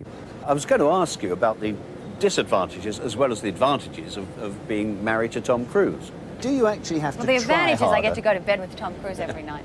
The disadvantage is, you know, you're viewed not as an individual a lot of the time, and so that's something that I've been working on. There is a school of thought with regards to film criticism which crosses the line from reviewing and a point of view to being petulant and personal, and I think that's wrong. Are you tempted in any way to give up Europe and go over to Hollywood and just sort of drive for the top, as it were, there? No. No, I'm quite happy living in Europe. I've never been very good at living in America. The joke wears off after a few weeks, you know. You were the highest grossing woman star in America last year at the box office, is that right? Yes, I was. I mean, this must give you a lot of clout, doesn't it? I would hope, but it doesn't. I keep waiting for someone to offer me $12 million, but no one has. Tomorrow I have the gun, and I have the goal. Today it's just Joe and myself. I don't get no gun, I don't get no girl. All I get is this car. And a furry hat. The furry hat. Obviously, I mean, you had a long personal and professional relationship with Woody Allen, Sure. the main director himself. Yeah. Did he influence you at all? Well, I think, you know, anybody you're around, I hope some of it rubbed off. I really do. I have to say that he's in a different league. My box office dropped 15 years ago. I never did well at the box office, and, you know, I did the exact same today, last year, the year before, and 15 years ago. I've always had a problem getting big audiences. Well, Woody Allen's presence there brings me very neatly to the fourth of my top 10 films, Bullets Over Broadway, written and directed, of course, by W. Allen. A gloriously funny period piece that mixes bootleggers with backstage drama and explores the drastic lengths to which an artist will go to protect his integrity. One thing I was wondering is who's gonna be playing the part of Sylvia Post? And now a question. What do all these have in common? Liza Minnelli, Barbara Streisand, Glenn Close, Greta Scacchi, Helena Bonham Carter and Michelle Pfeiffer. Well, I'll tell you, at one time or another they were all going to play Evita, but then elbowed the idea. And what do they not have in common with Madonna? Simply that she is going to play Evita, directed by Alan Parker, it says here. But back to the top 10. At the Cannes Film Festival, and no, the weather wasn't awfully good, actually, though thank you for asking. It even rained at times, would you believe? At Cannes, I caught up with one of the year's unexpected delights, a most superior thriller called The Usual Suspects. Devious plot and excellent ensemble are playing, with Gabriel Byrne giving certainly his best performance in a Hollywood film. I got a ton of work and I don't have any good people. Not like you guys. What's the job? This is a jeweler out of Texas named Saul. He rents a suite in some downtown hotel. Does free appraisals for people. Sometimes he buys, sometimes he doesn't. Anyway, the word is he carries around a lot of cash. So I figure I keep the merchandise, you keep the green. Simple. What about security? A couple of bodyguards. Nothing you couldn't handle. Give me time to check it out. I expect nothing less from you, man. Good to see you. Good We'll to call see you. you too. All right. Enjoy LA, huh? Get yourself laid. Hey, a friend of mine in New York tells me that you know that you knew Spook House. Well, the way I hear it, you did time with old Spook. Good man, wasn't he? I used to run dope for him. Too bad he got shipped. Yeah. I shipped him. Better you hear it from me now than from somebody else later. I appreciate that. Just out of curiosity, was it business and personal? Bit of both. And so began the long, hot summer, heralded as ever by the arrival of those box office birds of prey, the so-called blockbusters. There was Val Kilmer in Batman Forever, which sometimes felt like it, though it did break a box office record set by Jurassic Park when it took £1,200,000 on its opening day. Then, too, we had Bruce Willis and Jeremy Irons in Die Hard with a Vengeance, Sean Connery and Richard Gere in First Night, which wasn't really good enough to deserve a second night, Sylvester Stallone in Judge Dredd, and of course there was Kevin Costner's notorious Waterworld, after which Costner might well drop the second syllable of his name. Its budget almost submerged Hollywood, though Kevin Costner maintains indignantly that it wasn't anything like the reputed $185 million, merely a modest $175 million. If you reviewed the ridiculous budget, Waterworld was a disaster, but to be fair, if you reviewed the film itself, it wasn't at all bad. Indeed, it's already taken $243 million worldwide. Given that a film usually has to take 3 times its production cost to break even, Waterworld only has about $300 million to go. Chicken feed that. Well, it probably is to Kevin Costner. Still, here's some more of the year's movie news.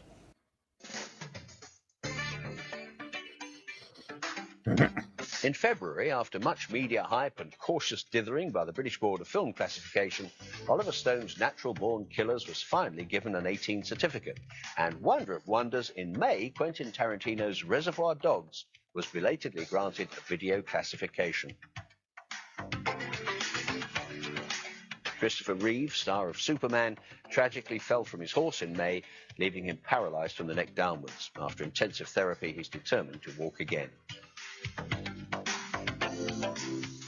The Oscars were predictably a triumph for Forrest Gump, which won 6 awards from 13 nominations. Quentin Tarantino won Best Original Screenplay with Pulp Fiction, and Britain's The Madness of King George was shamefully under-rewarded with only 1 Oscar for Best Production Design. Other British winners were Elton John and Tim Rice, Best Soundtrack for The Lion King, and the animators Alison Snowden and David Fine, who won with Bob's Birthday. Britain had a strong presence at Cannes, where Helen Mirren was named Best Actress for The Madness of King George, and the Best Actor prize went to Jonathan Pryce for his role as Lytton Strachey in Carrington. The Palme d'Or went to Bosnian director Emir Kusturica for his film Underground. The film world did well in the Queen's Honours List. Producer David Putnam was knighted, as was that backstage pillar of the industry, Sidney Samuelson. Director Alan Parker was given a CBE, and Norman Wisdom, now 80, was awarded an OBE. Richard Branson's Virgin Group took control of the MGM cinema chain. Is Branson now set on becoming a movie mogul? And is there no limit to his ambitions? Marlon Brando, Johnny Depp found themselves out of work when their film Divine Rapture folded in Ireland due to lack of money, and they all had to slink off home. Leavesden Aerodrome, the studio complex and main location for the latest Bond film GoldenEye, is to be turned into a family entertainment park and studio tour with a £200 million investment from the Malaysian-based Third Millennium Studios. A kind of Universal Studio Tour in Watford? Now there's glamour for you. O.J. Simpson astonishingly walked free after a murder trial which often seemed no less farcical than the Naked Gun films in which he featured, thus proving that for movie stars there usually is a happy ending, no matter what the early part of the script might suggest. And now a sad farewell to the good and the famous.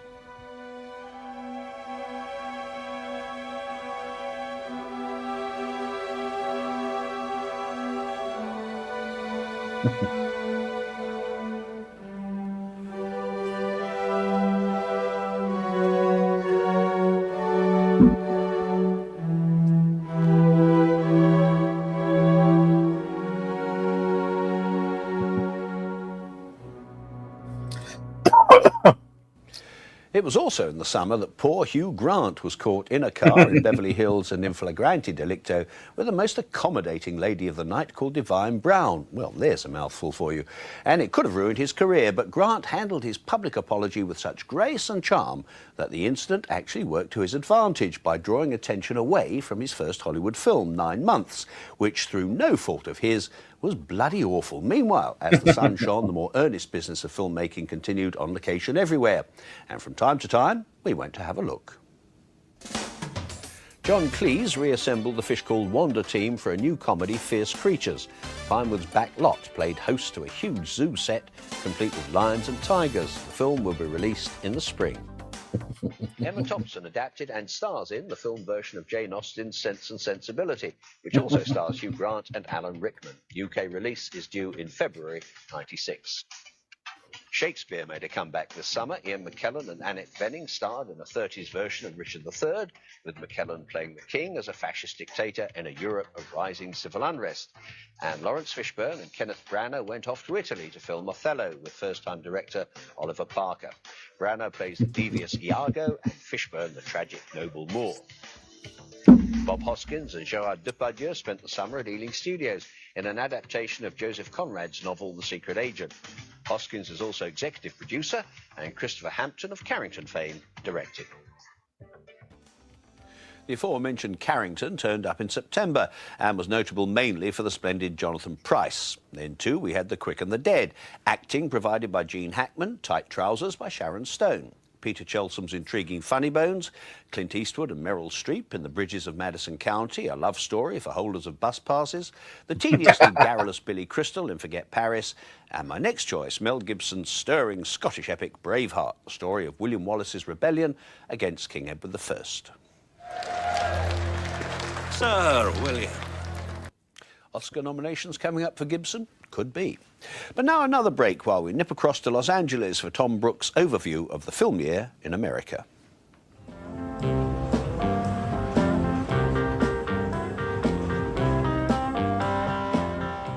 This year, American cinemas have offered audiences an unusually large number of films, well in excess of 300 pictures. But only a few of the big Hollywood studio releases seem to have delivered true satisfaction. Most of the movies I've enjoyed recently have been foreign films, like Muriel's Wedding from Australia, which is brilliant, and Shallow Grave, which is a Scottish film. There are a couple other movies, but none of them were mainstream, regular Hollywood movies. And I'm not some art house freak, granola type who only wants to watch, organic movies that aren't, made out of the mass-produced factory kind of Hollywood assembly line. But there really isn't much interesting. There haven't been any movies that I've seen that I can say I really enjoyed, that I talk about to all my friends. That hasn't been happening this year. I just think Hollywood's gotten too lazy. They think that if they can package something with a lot of special effects, that it's going to be something that the public buys automatically. Hi, good evening. It's Entertainment. Sounds familiar. Okay, GoldenEye 276. Okay, Jumanji 776. Every day, Entertainment Data Incorporated calls up cinemas to track box office. Despite what moviegoers say about the quality of films, 1995 looks set to break domestic box office records. But it's the performance of Hollywood films overseas this year that's caused most excitement.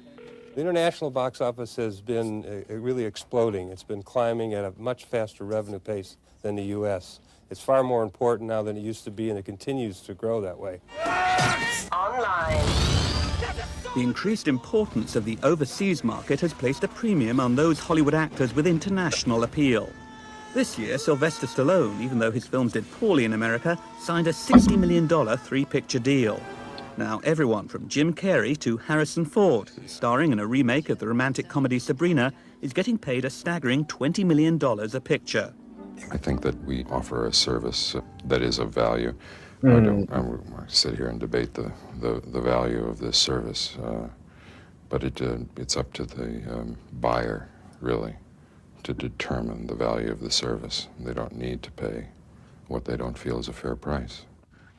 The high salaries of movie stars have helped push up the average cost of films to more than $50 million. What's worried Tinseltown is that this year several extremely expensive pictures failed at the box office. Movies like Assassins, which cost $60 million, as well as the big-budget Strange Days. This year has been unlike any other in that more big-budget highly promoted, big star, top dollar movies have not only failed at the box office, they haven't had opening weekends, they haven't had opening days. On a brighter note, 1995 has at least witnessed an improvement in the fortunes of women in Hollywood. We're not talking of a major feminist revolution here, just the fact that over the last few months, women have increased their presence both in front of the camera and behind it. That foreground action is really nice, but it needs to happen closer to when he actually comes out. Not only have more women directed films this year, but there have also been several pictures that deal with women bonding. Among them, How to Make an American Quilt, and Waiting to Exhale, which stars Whitney Houston and Angela Bassett. Another trend of 1995 was a cinematic fascination with Las Vegas, with the dark side of the American dream. Martin Scorsese's Casino chronicled mobster life in Vegas. Mike Figgis's Leaving Las Vegas and Paul Verhoeven's Showgirls were also set in Vegas. Showgirls, one of the most sexually explicit films ever released by Hollywood, was a spectacular failure at the box office. We'd like to believe that the audience rose up morally and said, you know what, this is sleazy and we're not interested in seeing women portrayed this way, and please take this away. But it was also a very bad movie.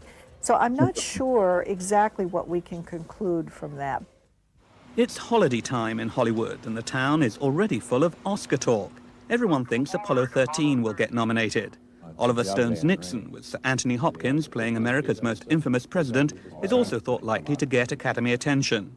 But it's a film packed full of British talent, Emma Thompson's adaptation of Jane Austen's Sense and Sensibility, that many film industry insiders predict as the picture most likely to emerge as one of next year's strongest Oscar night contenders.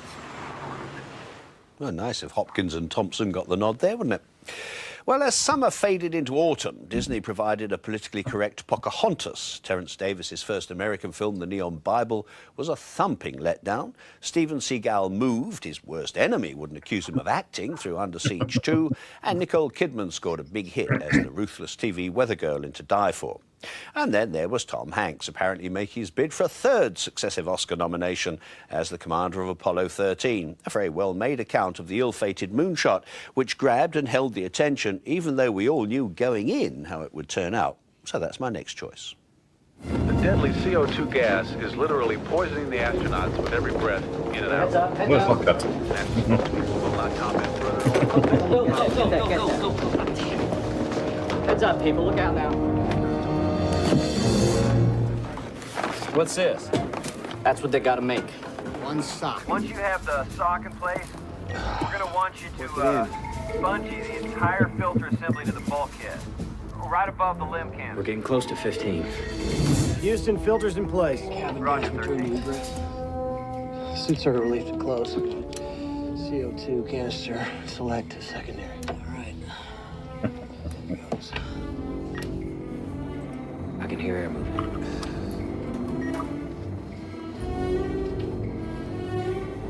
Just breathe normal, fellas. Aquarius, please advise on CO2 status. Yeah, Houston, we're taking a look at those numbers right now. We're still holding close to 15, Houston. Roger that, standing by.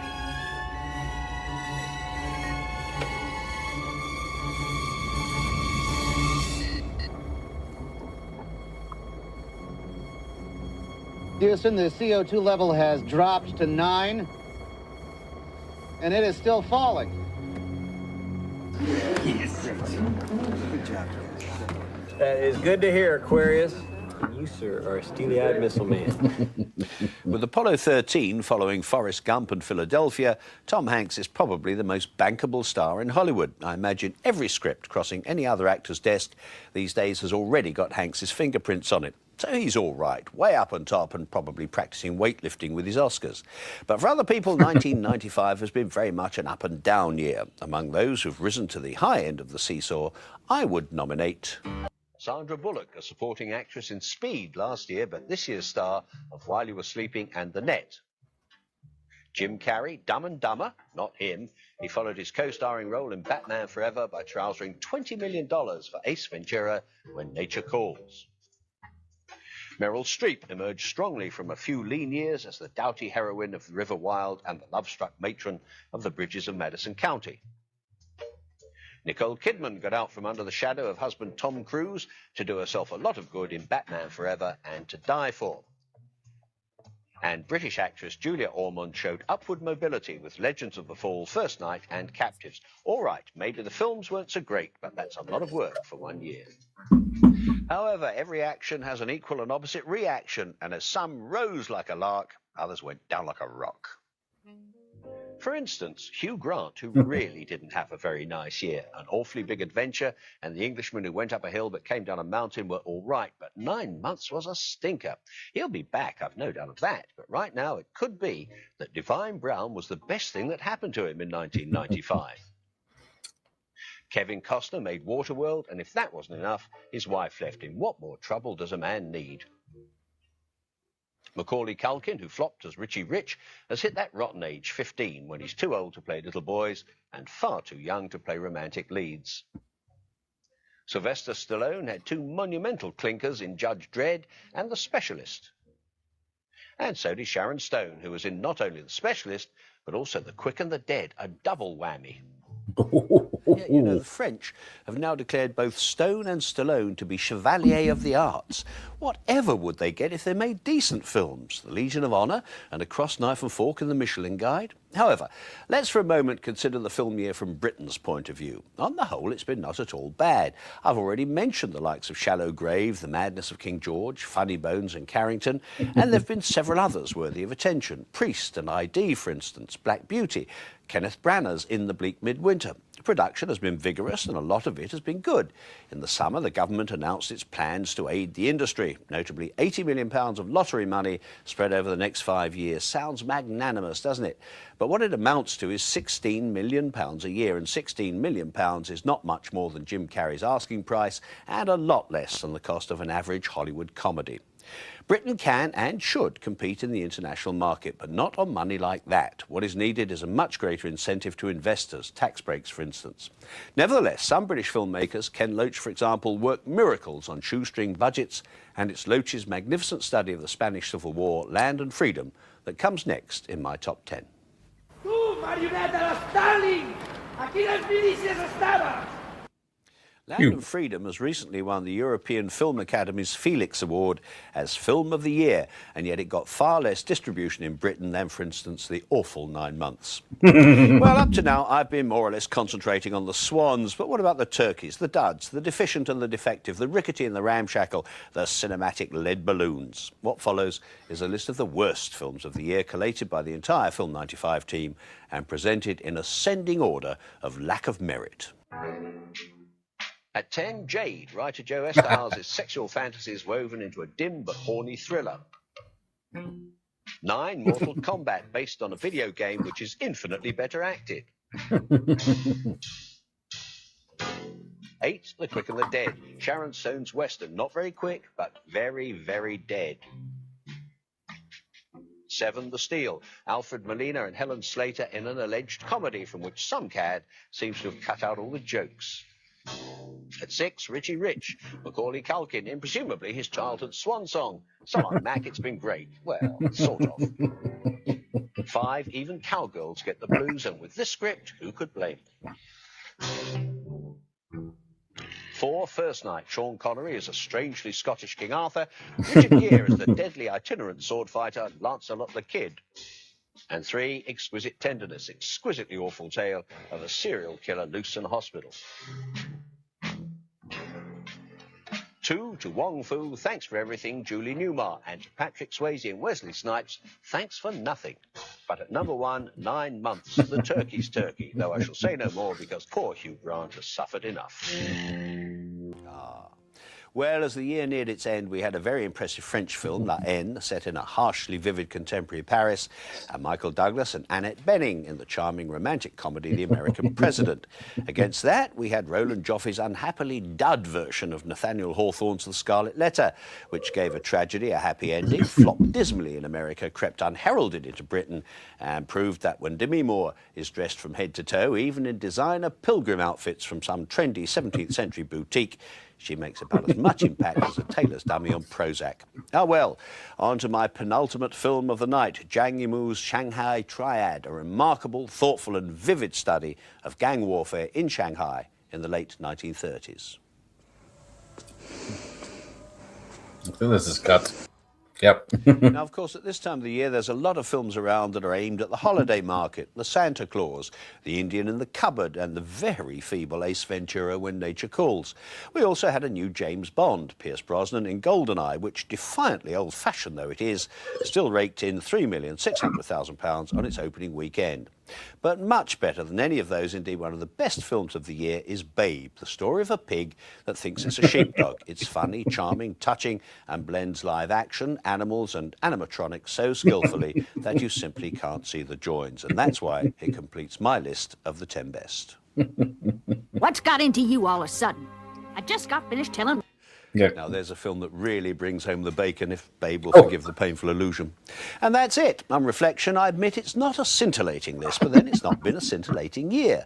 More style than substance, more hype than excellence. Nevertheless, though there may not be any great films in my selection, there's a lot of very good ones. And if by now you can't remember exactly what my choice was, well, here's a reminder, in no particular order of merit.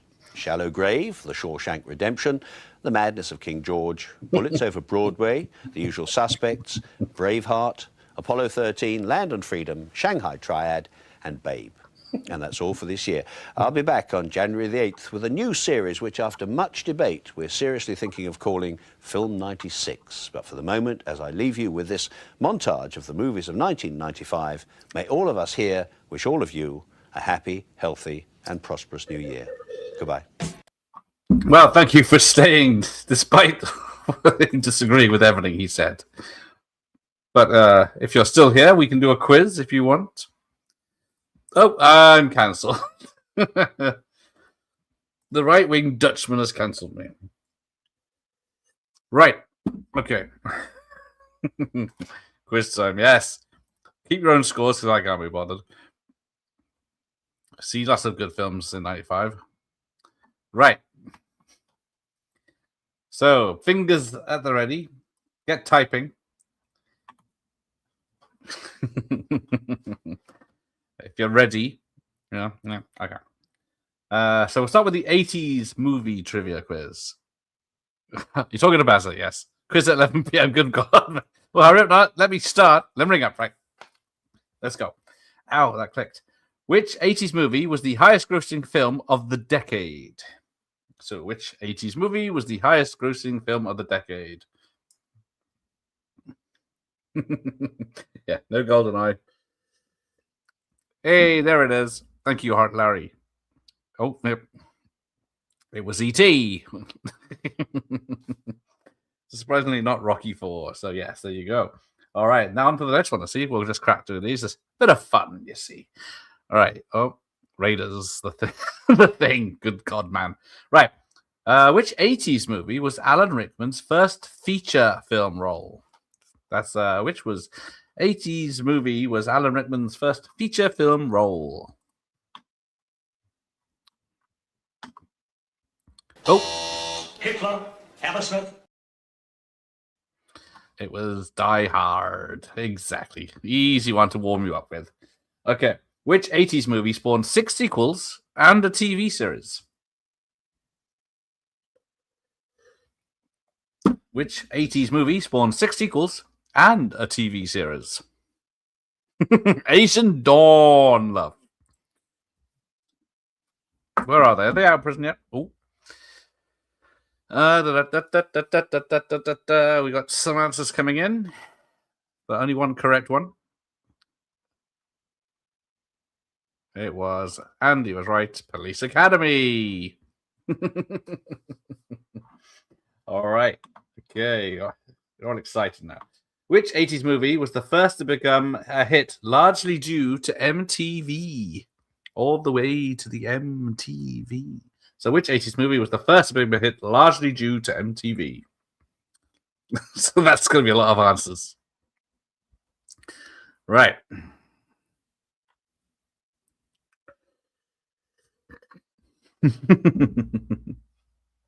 Okay, yeah. Heaven's Gate. Heavens to Betsy. Can't see the correct answer. It was an MTV movie, yes. Rocky 4. All right. I don't see the answer. Okay, dokie. Unless I'm wrong. Footloose is close. Oh, bing, bing, bing, bing, bing. Dr. Impossible with Flashdance. I guess it's the music video. Right.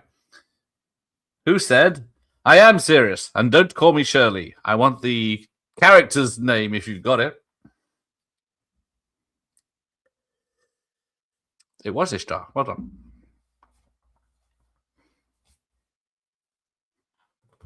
So yeah, there's technically 3 answers. The character name, the actor, and the film. Whoa! You mean I just said it? Where is it? Someone had it. It is Dr. Rumack. Leslie Nielsen in the airplane. Well done. Oh, you're going for the full 3 points. Put yourself down for 3 points. Okay. Who said snakes? Why did it have to be snakes? Did I just say it?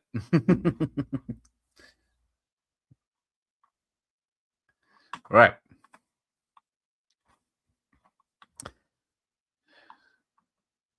Oh, took you 20 minutes to laugh. Oh, I was told to tell my mate David Zucker that. So, Indy, come on.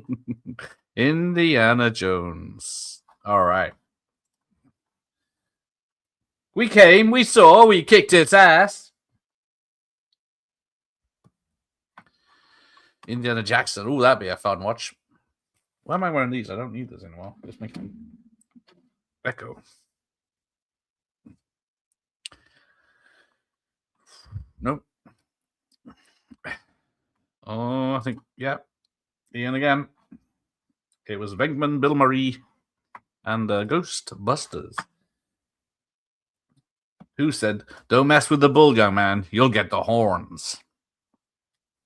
Oh, getting years as well. Thank you, Dr. Impossible. I didn't need that much. Because he did fish.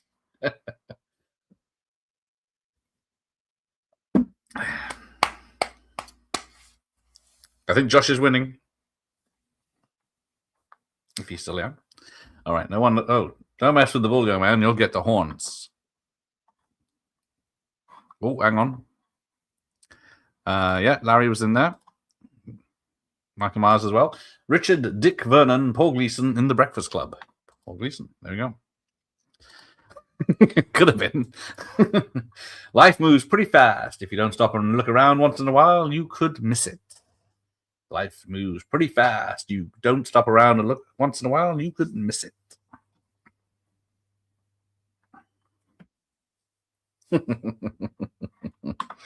Yeah, he was the principal, not the headmaster. Was he the principal? I don't know. Ferris, yep. Ferris. It was Ferris Bueller. Matthew Broderick in Ferris Bueller's Day Off. Oh, never seen it. Oh, dear. Ferris Bueller, Matthew Broderick. There we go. All right. Hello, my name is Indigo Montana. You killed my father. Prepare to die. Of course, one of the answers is in the question. Hello, my name is Indigo Montana. You killed my father. Prepare to die.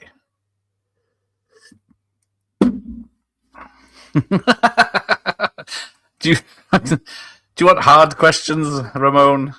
Some of these wouldn't get those. Easy ones. There is Princess Bride with Mandy Patinkin. There he goes. Patty Patinkin. Or Paddy. Right. Carpe diem, boys. Seize the day. Make your lives extraordinary. Is there an extra? It's getting hard now. I don't want to know, Mike. Keep it to yourself. Right. The pills are kicking in. Little blue pills. Maybe I should start selling boner pills on this channel. That seemed to work for people. It sounds like Arnie doing Hamlet. Carpe diem, boys. Seize the day. Make your lives extraordinary. Dead Poets. Robin Williams. Captain. Oh, Captain. Yes. John Keating. Robin Williams. Dead Poets Society. I still haven't seen Kiss of a Spider Woman. That was everywhere back in the mid-'80s. All right. I could disappear forever, and it wouldn't make any difference. Good luck with that one. I could disappear forever and it wouldn't make any difference. Same with you people about me. I see. It's all gone quiet. There's lots of Googling going on. Anyone gets the right answer, cheating.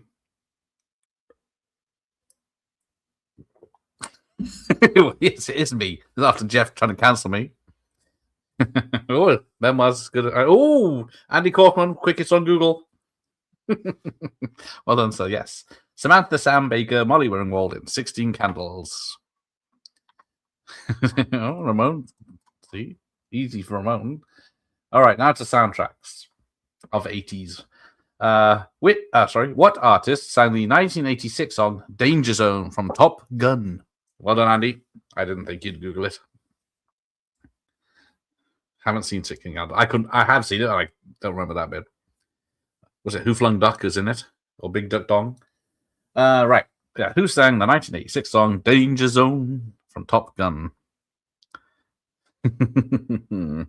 It was Kenny Loggins, the maestro. Which 1980s theme song was entirely instrumental and reached #1 in multiple countries due to a remix? So what 80s theme song was entirely instrumental and reached #1 in multiple countries? I wish it was Chas and Dave. That would be awesome. Oh. It was Andy Kaufman again. It was Axel F with Harold Faltermeyer. Yes. Which 80s theme song was recorded in just 3 hours? Good luck with that.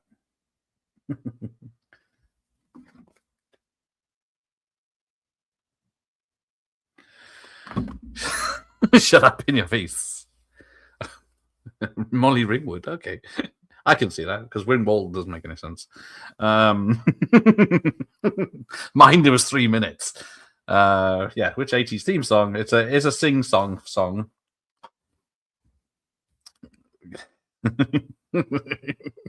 Not Ishtar. Oh, shut up in your face. For your eyes only. All right, I better be missing Christ. Exactly. I would. It's like, who would ever know that? It's Don't You Forget About Me. Okay. Which 2 Footloose songs were nominated for an Academy Award for Best Original Song in 1984? So 2 Footloose songs nominated for Academy Award for Best Original. This show was filmed in 3 hours. I will ask my mate Alex Hyde White if that is true. All right, yeah. One answer's in the question. So if you've got the soundtrack, I'll just go and get my the song. If I go and get my final album. Oh, let's hear it for the boy and Holding Out for a Hero from Andy. So we've got a lot of haven't seen Footloose or Flashdance or Dirty Dancing. You're not missing much apart from the soundtracks. But you can listen to those separately. All right, so we've got a mixture here. So Footloose was one of them, obviously. And Let's Hear It for the Boy was the other. Oh, yeah. Yes, he's changed his mind there. Well done. Let's hear it. Right. Which 80s theme song inspired its own separate film? There's a good one. You know the song, definitely. But whether you know the spin-off, the separate film, is another thing. So, yes.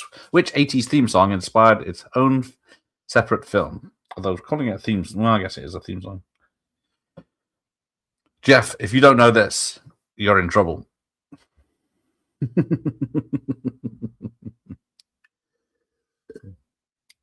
It's not Convoy. Rubber duck, we got ourselves a convoy.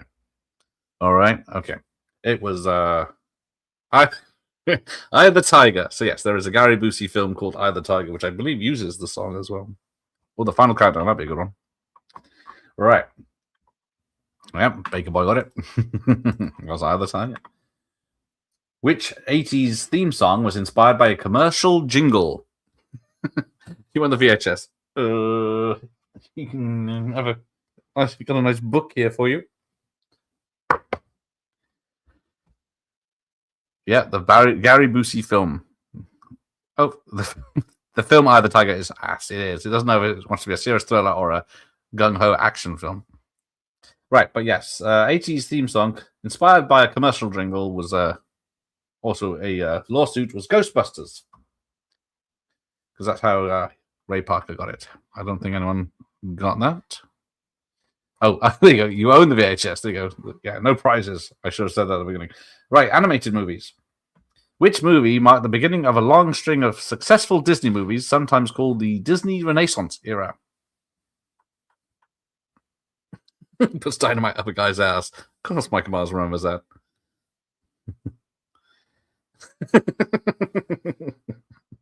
All right. Let's have a look.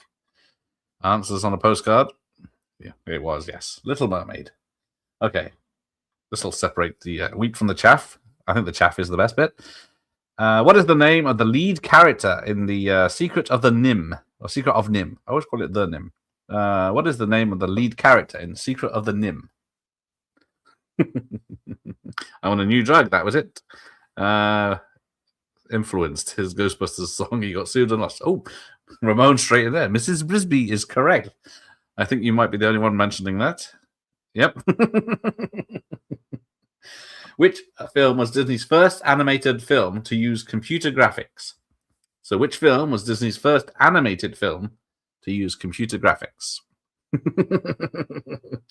Yes. Sharon. Where did that come from? Animated film. Is Tron animated? And it's got to be an 80s film. 80s film. We're not into the 90s yet. Yeah, 80s animated. There you go. Right. Which film was the Disney's first animated film? And none of you buggers will get it. It wasn't Basil. That was one of them. But that was later on. Tron is not an animated film. It's live action with special effects.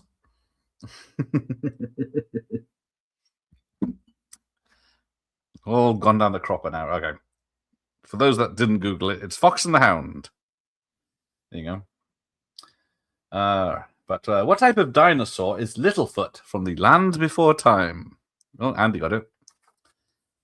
Eventually. Jungle Burger. I don't even know that one. Apparently. Good burger. Andy got it, yes. Right. A dip. A raptor. Diplodocus. No. I'm going to have to post this in the chat because I can't pronounce it. So, extinct one. Well, there you go. Iris wins. It wasn't a Barney, but it was a Apatosaurus. An Apatosaurus was the answer we were looking for. Which animated movie? Which 80s animated movie is the song "There Are No Cats in America" from? There Are No Cats in America song. Yeah, I've never even heard of a Apatosaurus, so that's cheating for that one. Lots of old people getting this one. Right, yes. An American Tale is great. Oliver and Company makes sense, but yes. But Michael Myers is going to tell us the Aristocats joke. Right. Let's have a look. Which 80s animated movie tagline was "Beyond good, beyond evil, beyond your wildest dreams"? Never choice. Which 80s animated movies tagline was "Beyond good, beyond evil, beyond your wildest imagination"? Ding, ding, ding. Ding, ding, ding, ding, ding. I wish it was the Care Bears. Oh dear, I thought this would be an easy one. Obviously not many fans in the chat of Transformers the movie, or The Transformers the movie, as its full title. We don't talk about bed knobs and broomsticks here. The fact that it's 2 hours and Roddy McDowall is barely in it. Right. What is the name of the main character from All Dogs Go to Heaven? What is the name of the main character from All Dogs Go to Heaven? I can hear bloody crickets and bloody what's it called? Tumbleweed. Yeah, I think it was Burt Reynolds did the voice. It's not Bobby. It's not God. It was Bert. I don't think anyone said it. Brucey's in it. Yep. Okay. It was Charlie B. Barkin. See, Charlie B. Barkin. Hey, what you know? Wolfie. Right, we're on to the 90s now. What is the name of Will Smith's character in Independence Day? I know you're all big fans because you said it earlier you were.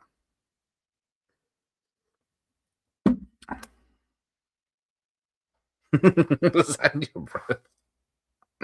All goods go to Devon? I bet they do. There's no idea. Asshole. All right. Captain Stephen Hiller was obviously the answer I was looking for. I don't know who this no clue is. All right. Let's get back on it. Colonel Boring. Colonel Boring. Is that what we'd like to do with Colonel Daring? Right. My wife's Mike Lowry, yes. Which 1997 film stars Nicolas Cage, John Cusack, and John Malkovich? Which is the great slapper? Is it Will Smith or his wife? Ooh. Tell him I said that. Right. Which 1997 film stars Nicolas Cage, John Cusack, and John Malkovich? Ian is on the ball. I think he's in the future. Well done. Maybe everyone else is a few seconds behind on the stream. Refresh. All right. How many people were killed in the 1996 film Scream? Hint, it's less than 10. Shiny McShine. Okay. How many people were killed in the 1996 film Scream? So it's less than 10, so it's single figures. So let's see which numbers, random numbers, you can put out as guesses. Mike's 10 seconds behind. There you go. Catch up. All right. I think you got one correct answer. Oh, two correct answers. It was 7. 7 was the answer. I don't know. Is that more than I expect? I think so.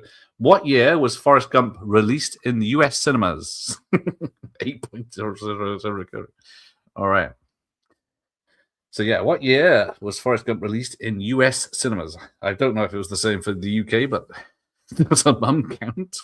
No. Well, it might be. I don't know. I didn't check.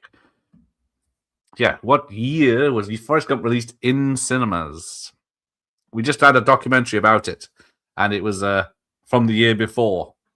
So, yes, obviously, Ian, again, well done. 94, and Ramon, and Andy, and Mike. The rest of you, except Franz, are wrong. Who is Kaiser Soze in the film The Usual Suspects? This could be a... This is a tricky one, because is he, though? Who is Kaiser Soze? Kaiser Soze in the film The Usual Suspects. She was no Sharon Stone. Technically, yes, made up is the correct answer. For the base of the film on your first watch. If you can, all right, bonus points if you can tell me Verbal Kint's real first name.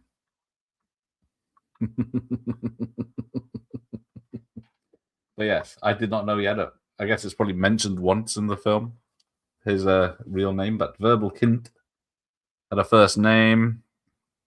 Nope. Okay. It was Roger, not Harry. Harry's a good guess. Right, soundtrack trivia. What year was the song My Heart Will Go On from Titanic released? What year was the song My Heart Will Go On from Titanic released? I wish it was Gareth. That'd be awesome. Not many Gareths in American films.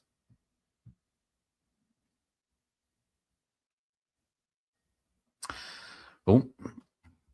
Yeah, some guesses. So, yes, whoever said Simon Back to the Retro, I think, was first. Oh, Ian got it wrong. It was 97, apparently. He's right. Which artist sang the song Oh, Pretty Woman from the film Pretty Woman? Which artist sang the song Oh, Pretty Woman from the film Pretty Woman? First music video recorded as I had the idea to record music videos. Exactly. You record the music video, then you got a 3 to 4 hour tape of music videos that you don't need to wait all day. The Big O, yes. Roy. Oh, we love a bit of Roy.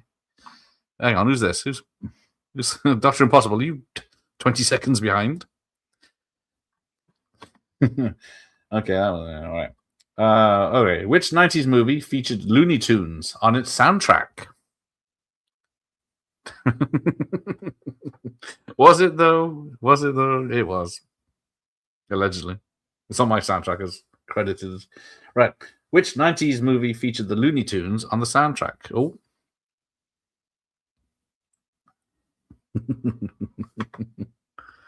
And it was Space Jam. Technically, it was. I don't know, because the Looney Tunes theme at the beginning of Lethal Weapon 2 did not have on the soundtrack. I used to have the soundtrack. I should get that again. Right, Space Jam. Yes, Friday night. It's a great night for football. It will be tomorrow night when it's Sunday.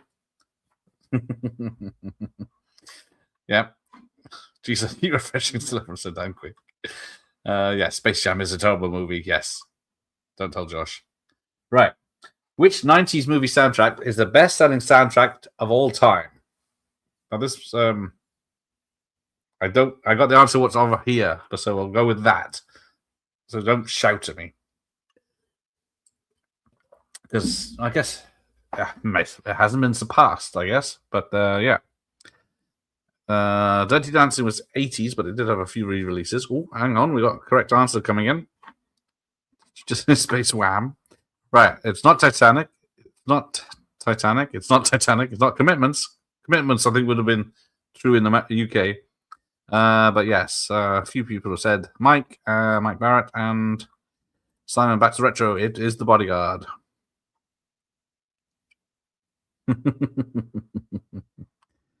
Okay. It should have been Fire Down, but I will start singing. Right. Which 90s movie featured the songs My Guy, but redone as My God, and I Will Follow Him? I Will Follow Him.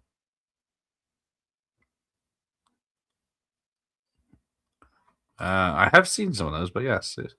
If they're not, trouble is with the BBC, it's very copyrighted. Which film featured the songs My Guy and I Will Follow Him? So yes, it was Sister Act.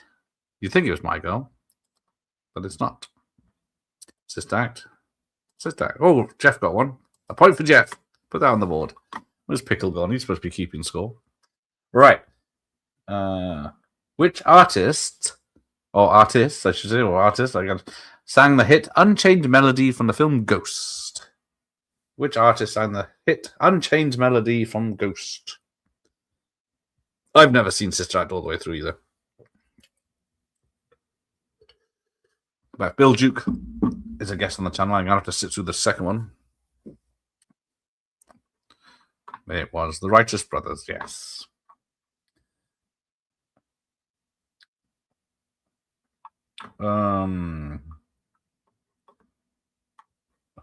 Craig, quotes. Now, from 90s film quotes. Righteous Kill Brothers. There's no crying in baseball. So another one that needs the name of the character, the name of the actor, and the film. I sang it at my mum and dad's anniversary. That's nice. If I started singing it, I might lose the audience. But it might be worth it. Ooh, it's dead air for the DJ again tonight, yeah? Oh, Michael Myers. It was A League of Their Own. There's no crying in baseball. Oh, it was Tom Hanks, and his name was Jimmy Duggan. Jimmy Duggan. You can't handle the truth. Now, there's only a point if you can tell me the full name of the character. You can't handle the truth, sir. No, don't even bother typing A Few Good Men. And he wasn't a general. I knew it. Look at this. Filling up spamming me with bloody comments. Jessup. Yes. Mike Barrett, yes. Colonel Nathan Jessup from Jeff as well. Well done. Although that's not the full answer, of course. It's Colonel Nathan R. Jessup. So no points. No points. I can handle Babe Ruth. Right. I see dead people. I see dead people.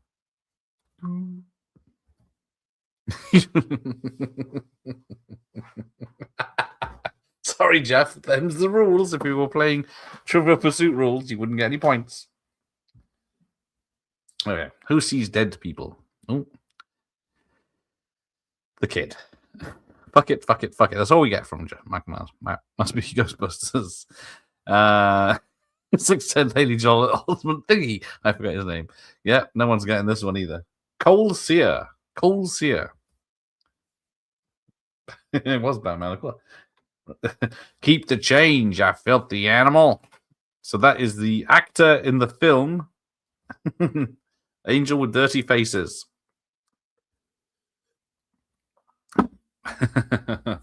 Never seen the film. It's spoiled for me. It still works, once, even if you do know, because you do forget.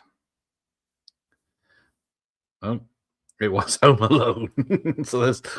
It wasn't. Macaulay Culkin doesn't say it. He just plays the TV, doesn't it? Old geezer off the TV in Home Alone. There we go. Gangster with it. In Angel with Filthy Souls, I say Filthy Souls because Angel with Dirty Faces is a real one, isn't it? I think Johnny, he might be mentioned as Johnny, but it was Ralph Foodie. Ralph Foodie was the actor. Okay.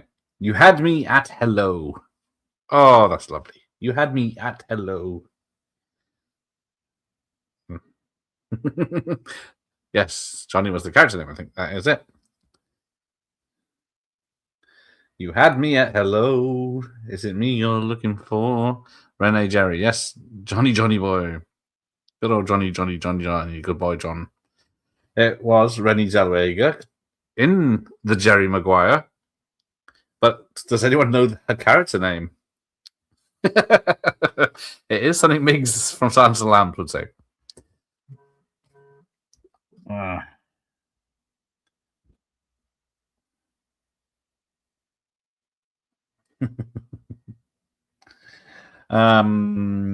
Dorothy Boyd was the answer. Dorothy Boyd. I can smell your scent. That's the word, yes. Do you understand the words that are coming out of my mouth? Do you understand the words that... I'm not going that high. Do you understand the words that are coming out of my mouth?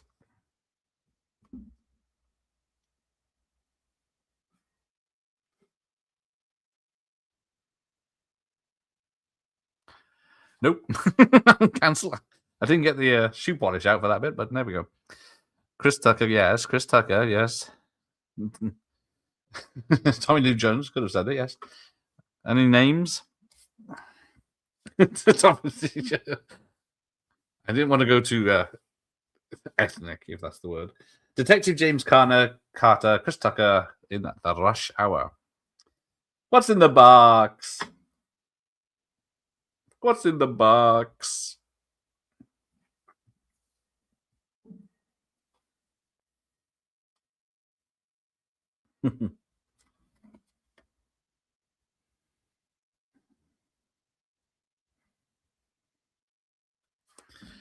Seven.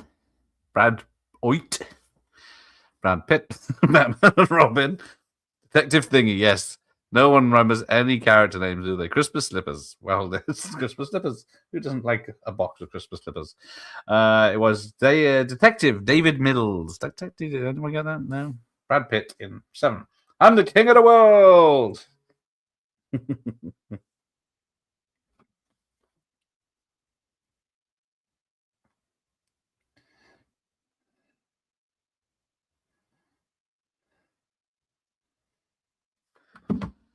Jack. Names of tombstones. The poor Irish lad on a big ship. Yes, the bog trotter on the big ship. Jack Hawkins. No, that's that other famous. Is it Treasure Island? James Cameron at the Oscars. Oh, I see what he did there. These are what films though? So close. Although I didn't say that. Dawson. Yes, it was Jack Dawson. Well done. Thank you. Back to the Simon Retro. Right. I think we're near the end. Molly, you in danger, girl. I'm not messaging any BFFs. She'd have less tits if she was slimmer. Dawson's Creek, yes. Molly, you in danger, girl. Titanic sinking fast. Thank you, David. It was Ghost and it was Whoopi, but everyone. Oh! Simon's there. Oda Mae Brown. It was. I'll allow the spelling mistake. So back to animated movies. Ooh, here we go. This I'm not sure is true. What was Robin Williams' first animated film? And it wasn't Aladdin. I need to check my facts. Robin Williams' first animated film, but not Aladdin. Ah, I was wrong. It is that early? Aladdin. Aladdin. How do you spell Aladdin? Aladdin. Oh, technically, it's the same year. It was Demi. Aladdin. It was not Aladdin. When I said it's not Aladdin, it was Fern Gully. Did come out the same year, but obviously came out first. Well done, Franz. And copying someone else's answers with later there, Josh. Right. What are the names of the two mice from The Rescuers Down Under? What was the name of the two mice from The Rescuers Down Under? The sequel to The Rescuers. I think they still have the same names. Never heard of Fern Gully. It's the good version of Avatar.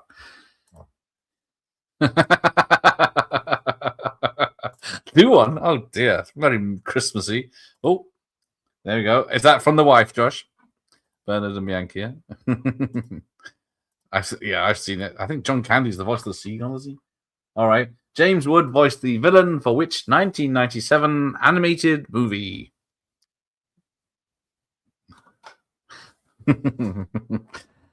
James Wood voiced the villain for which 1997 animated movie? Oh, it was The Missus. Okay. Josh is cancelled for cheating. I'm sure no one else is asking. Anyone else? But yes. Hercules. It was. Who voiced Moses in The Prince of Egypt? Sorry, which actor voiced Moses in The Prince of Egypt? I haven't seen Hercules probably since the cinema. I think, yes, I should have given Ian the answers. He's just copying and pasting them from the document. Right. Oh, hang on. I guess, yeah, probably no one's ever seen Prince of Egypt except... where's it gone? Stop commenting. Joshua got it right. It was Val Kilmer.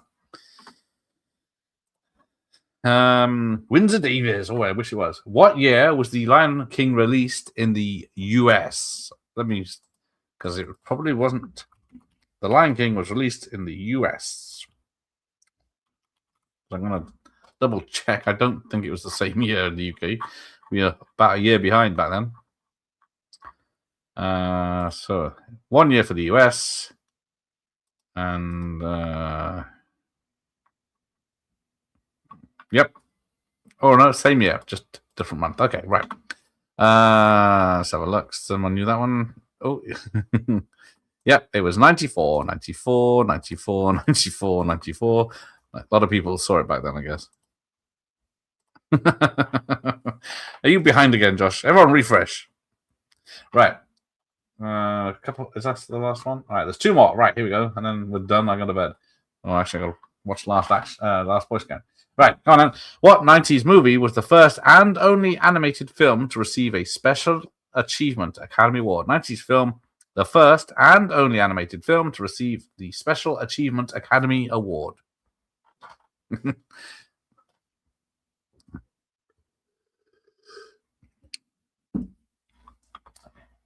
Can you see my screen, Ian? You are ahead of the curve. Everyone else seems to be way, way behind. Yeah, Toy Story, of course, was the first computer animated film. It wasn't Hockety Punctus. All right, last one. Which 90s animated film was Disney's first ever DVD? Is this a camera? That would surprise me.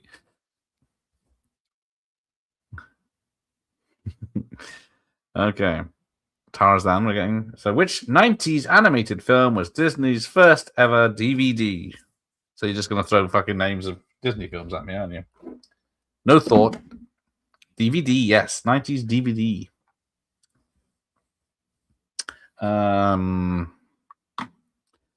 Let's have a look. I can't see any correct answers yet.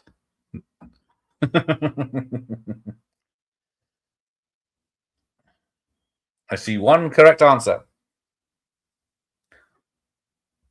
And it was, yes, he does know. It's Josh with Mulan, followed closely by Hefe. So well done. It was apparently Mulan. I guess that was in America, so it might be different in your neck of the woods. It must be an American quiz. Ooh, dinosaur. Yeah, I think I have that on VHS. Yes, I think Ian did very well in that list because as much as I was paying attention, fuck this, okay. Was just guessing by year of release. Ooh, well done. Put a thought went into that one. All right, let's go. Let's go away now.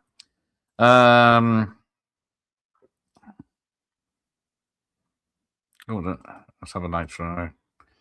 Let's have a quick one so I can go and get some snacks and watch Sonic. But well done, everyone. So the Box Office America for the year, with a bit of other stuff like this, we'll have previews for upcoming films of 1996. 86. Yeah, 86. Right. So he's going to watch something good now. Thank you, Ramon. Always makes me feel good. Right. I was often wrong, but I type fast. We like a fast one. Right. Oh, fine. Josh has asked, is there a martial arts film where the hero gets swept away in the end? It's maybe in a sewer, and it could have been Jet Li, and it's not Lethal Weapon 4, like I said. So we'll leave that with the chat while I... So obviously too hard. Originally developed by Pearl. There you go.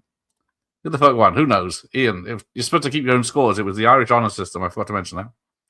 See, thank you for a fun night. See you all later. So it's tomorrow night, last Boy Scout with Hefe. Go nice. V2000, Steve. Time to watch a film. Was playing Possum. I'm off. Oh, Cross Original. I'm going to have a Jack and Coke and some Twiglets. Oh, Shadow Man. The One. Ooh. Actually, there was, I can't remember the one. Cradle to the Grave. There you go. Swept away as in die. What? I don't know. Yeah, he didn't specify. None of them. He was a cop. Was it English or Japanese or whatever? Chinese. Sorry.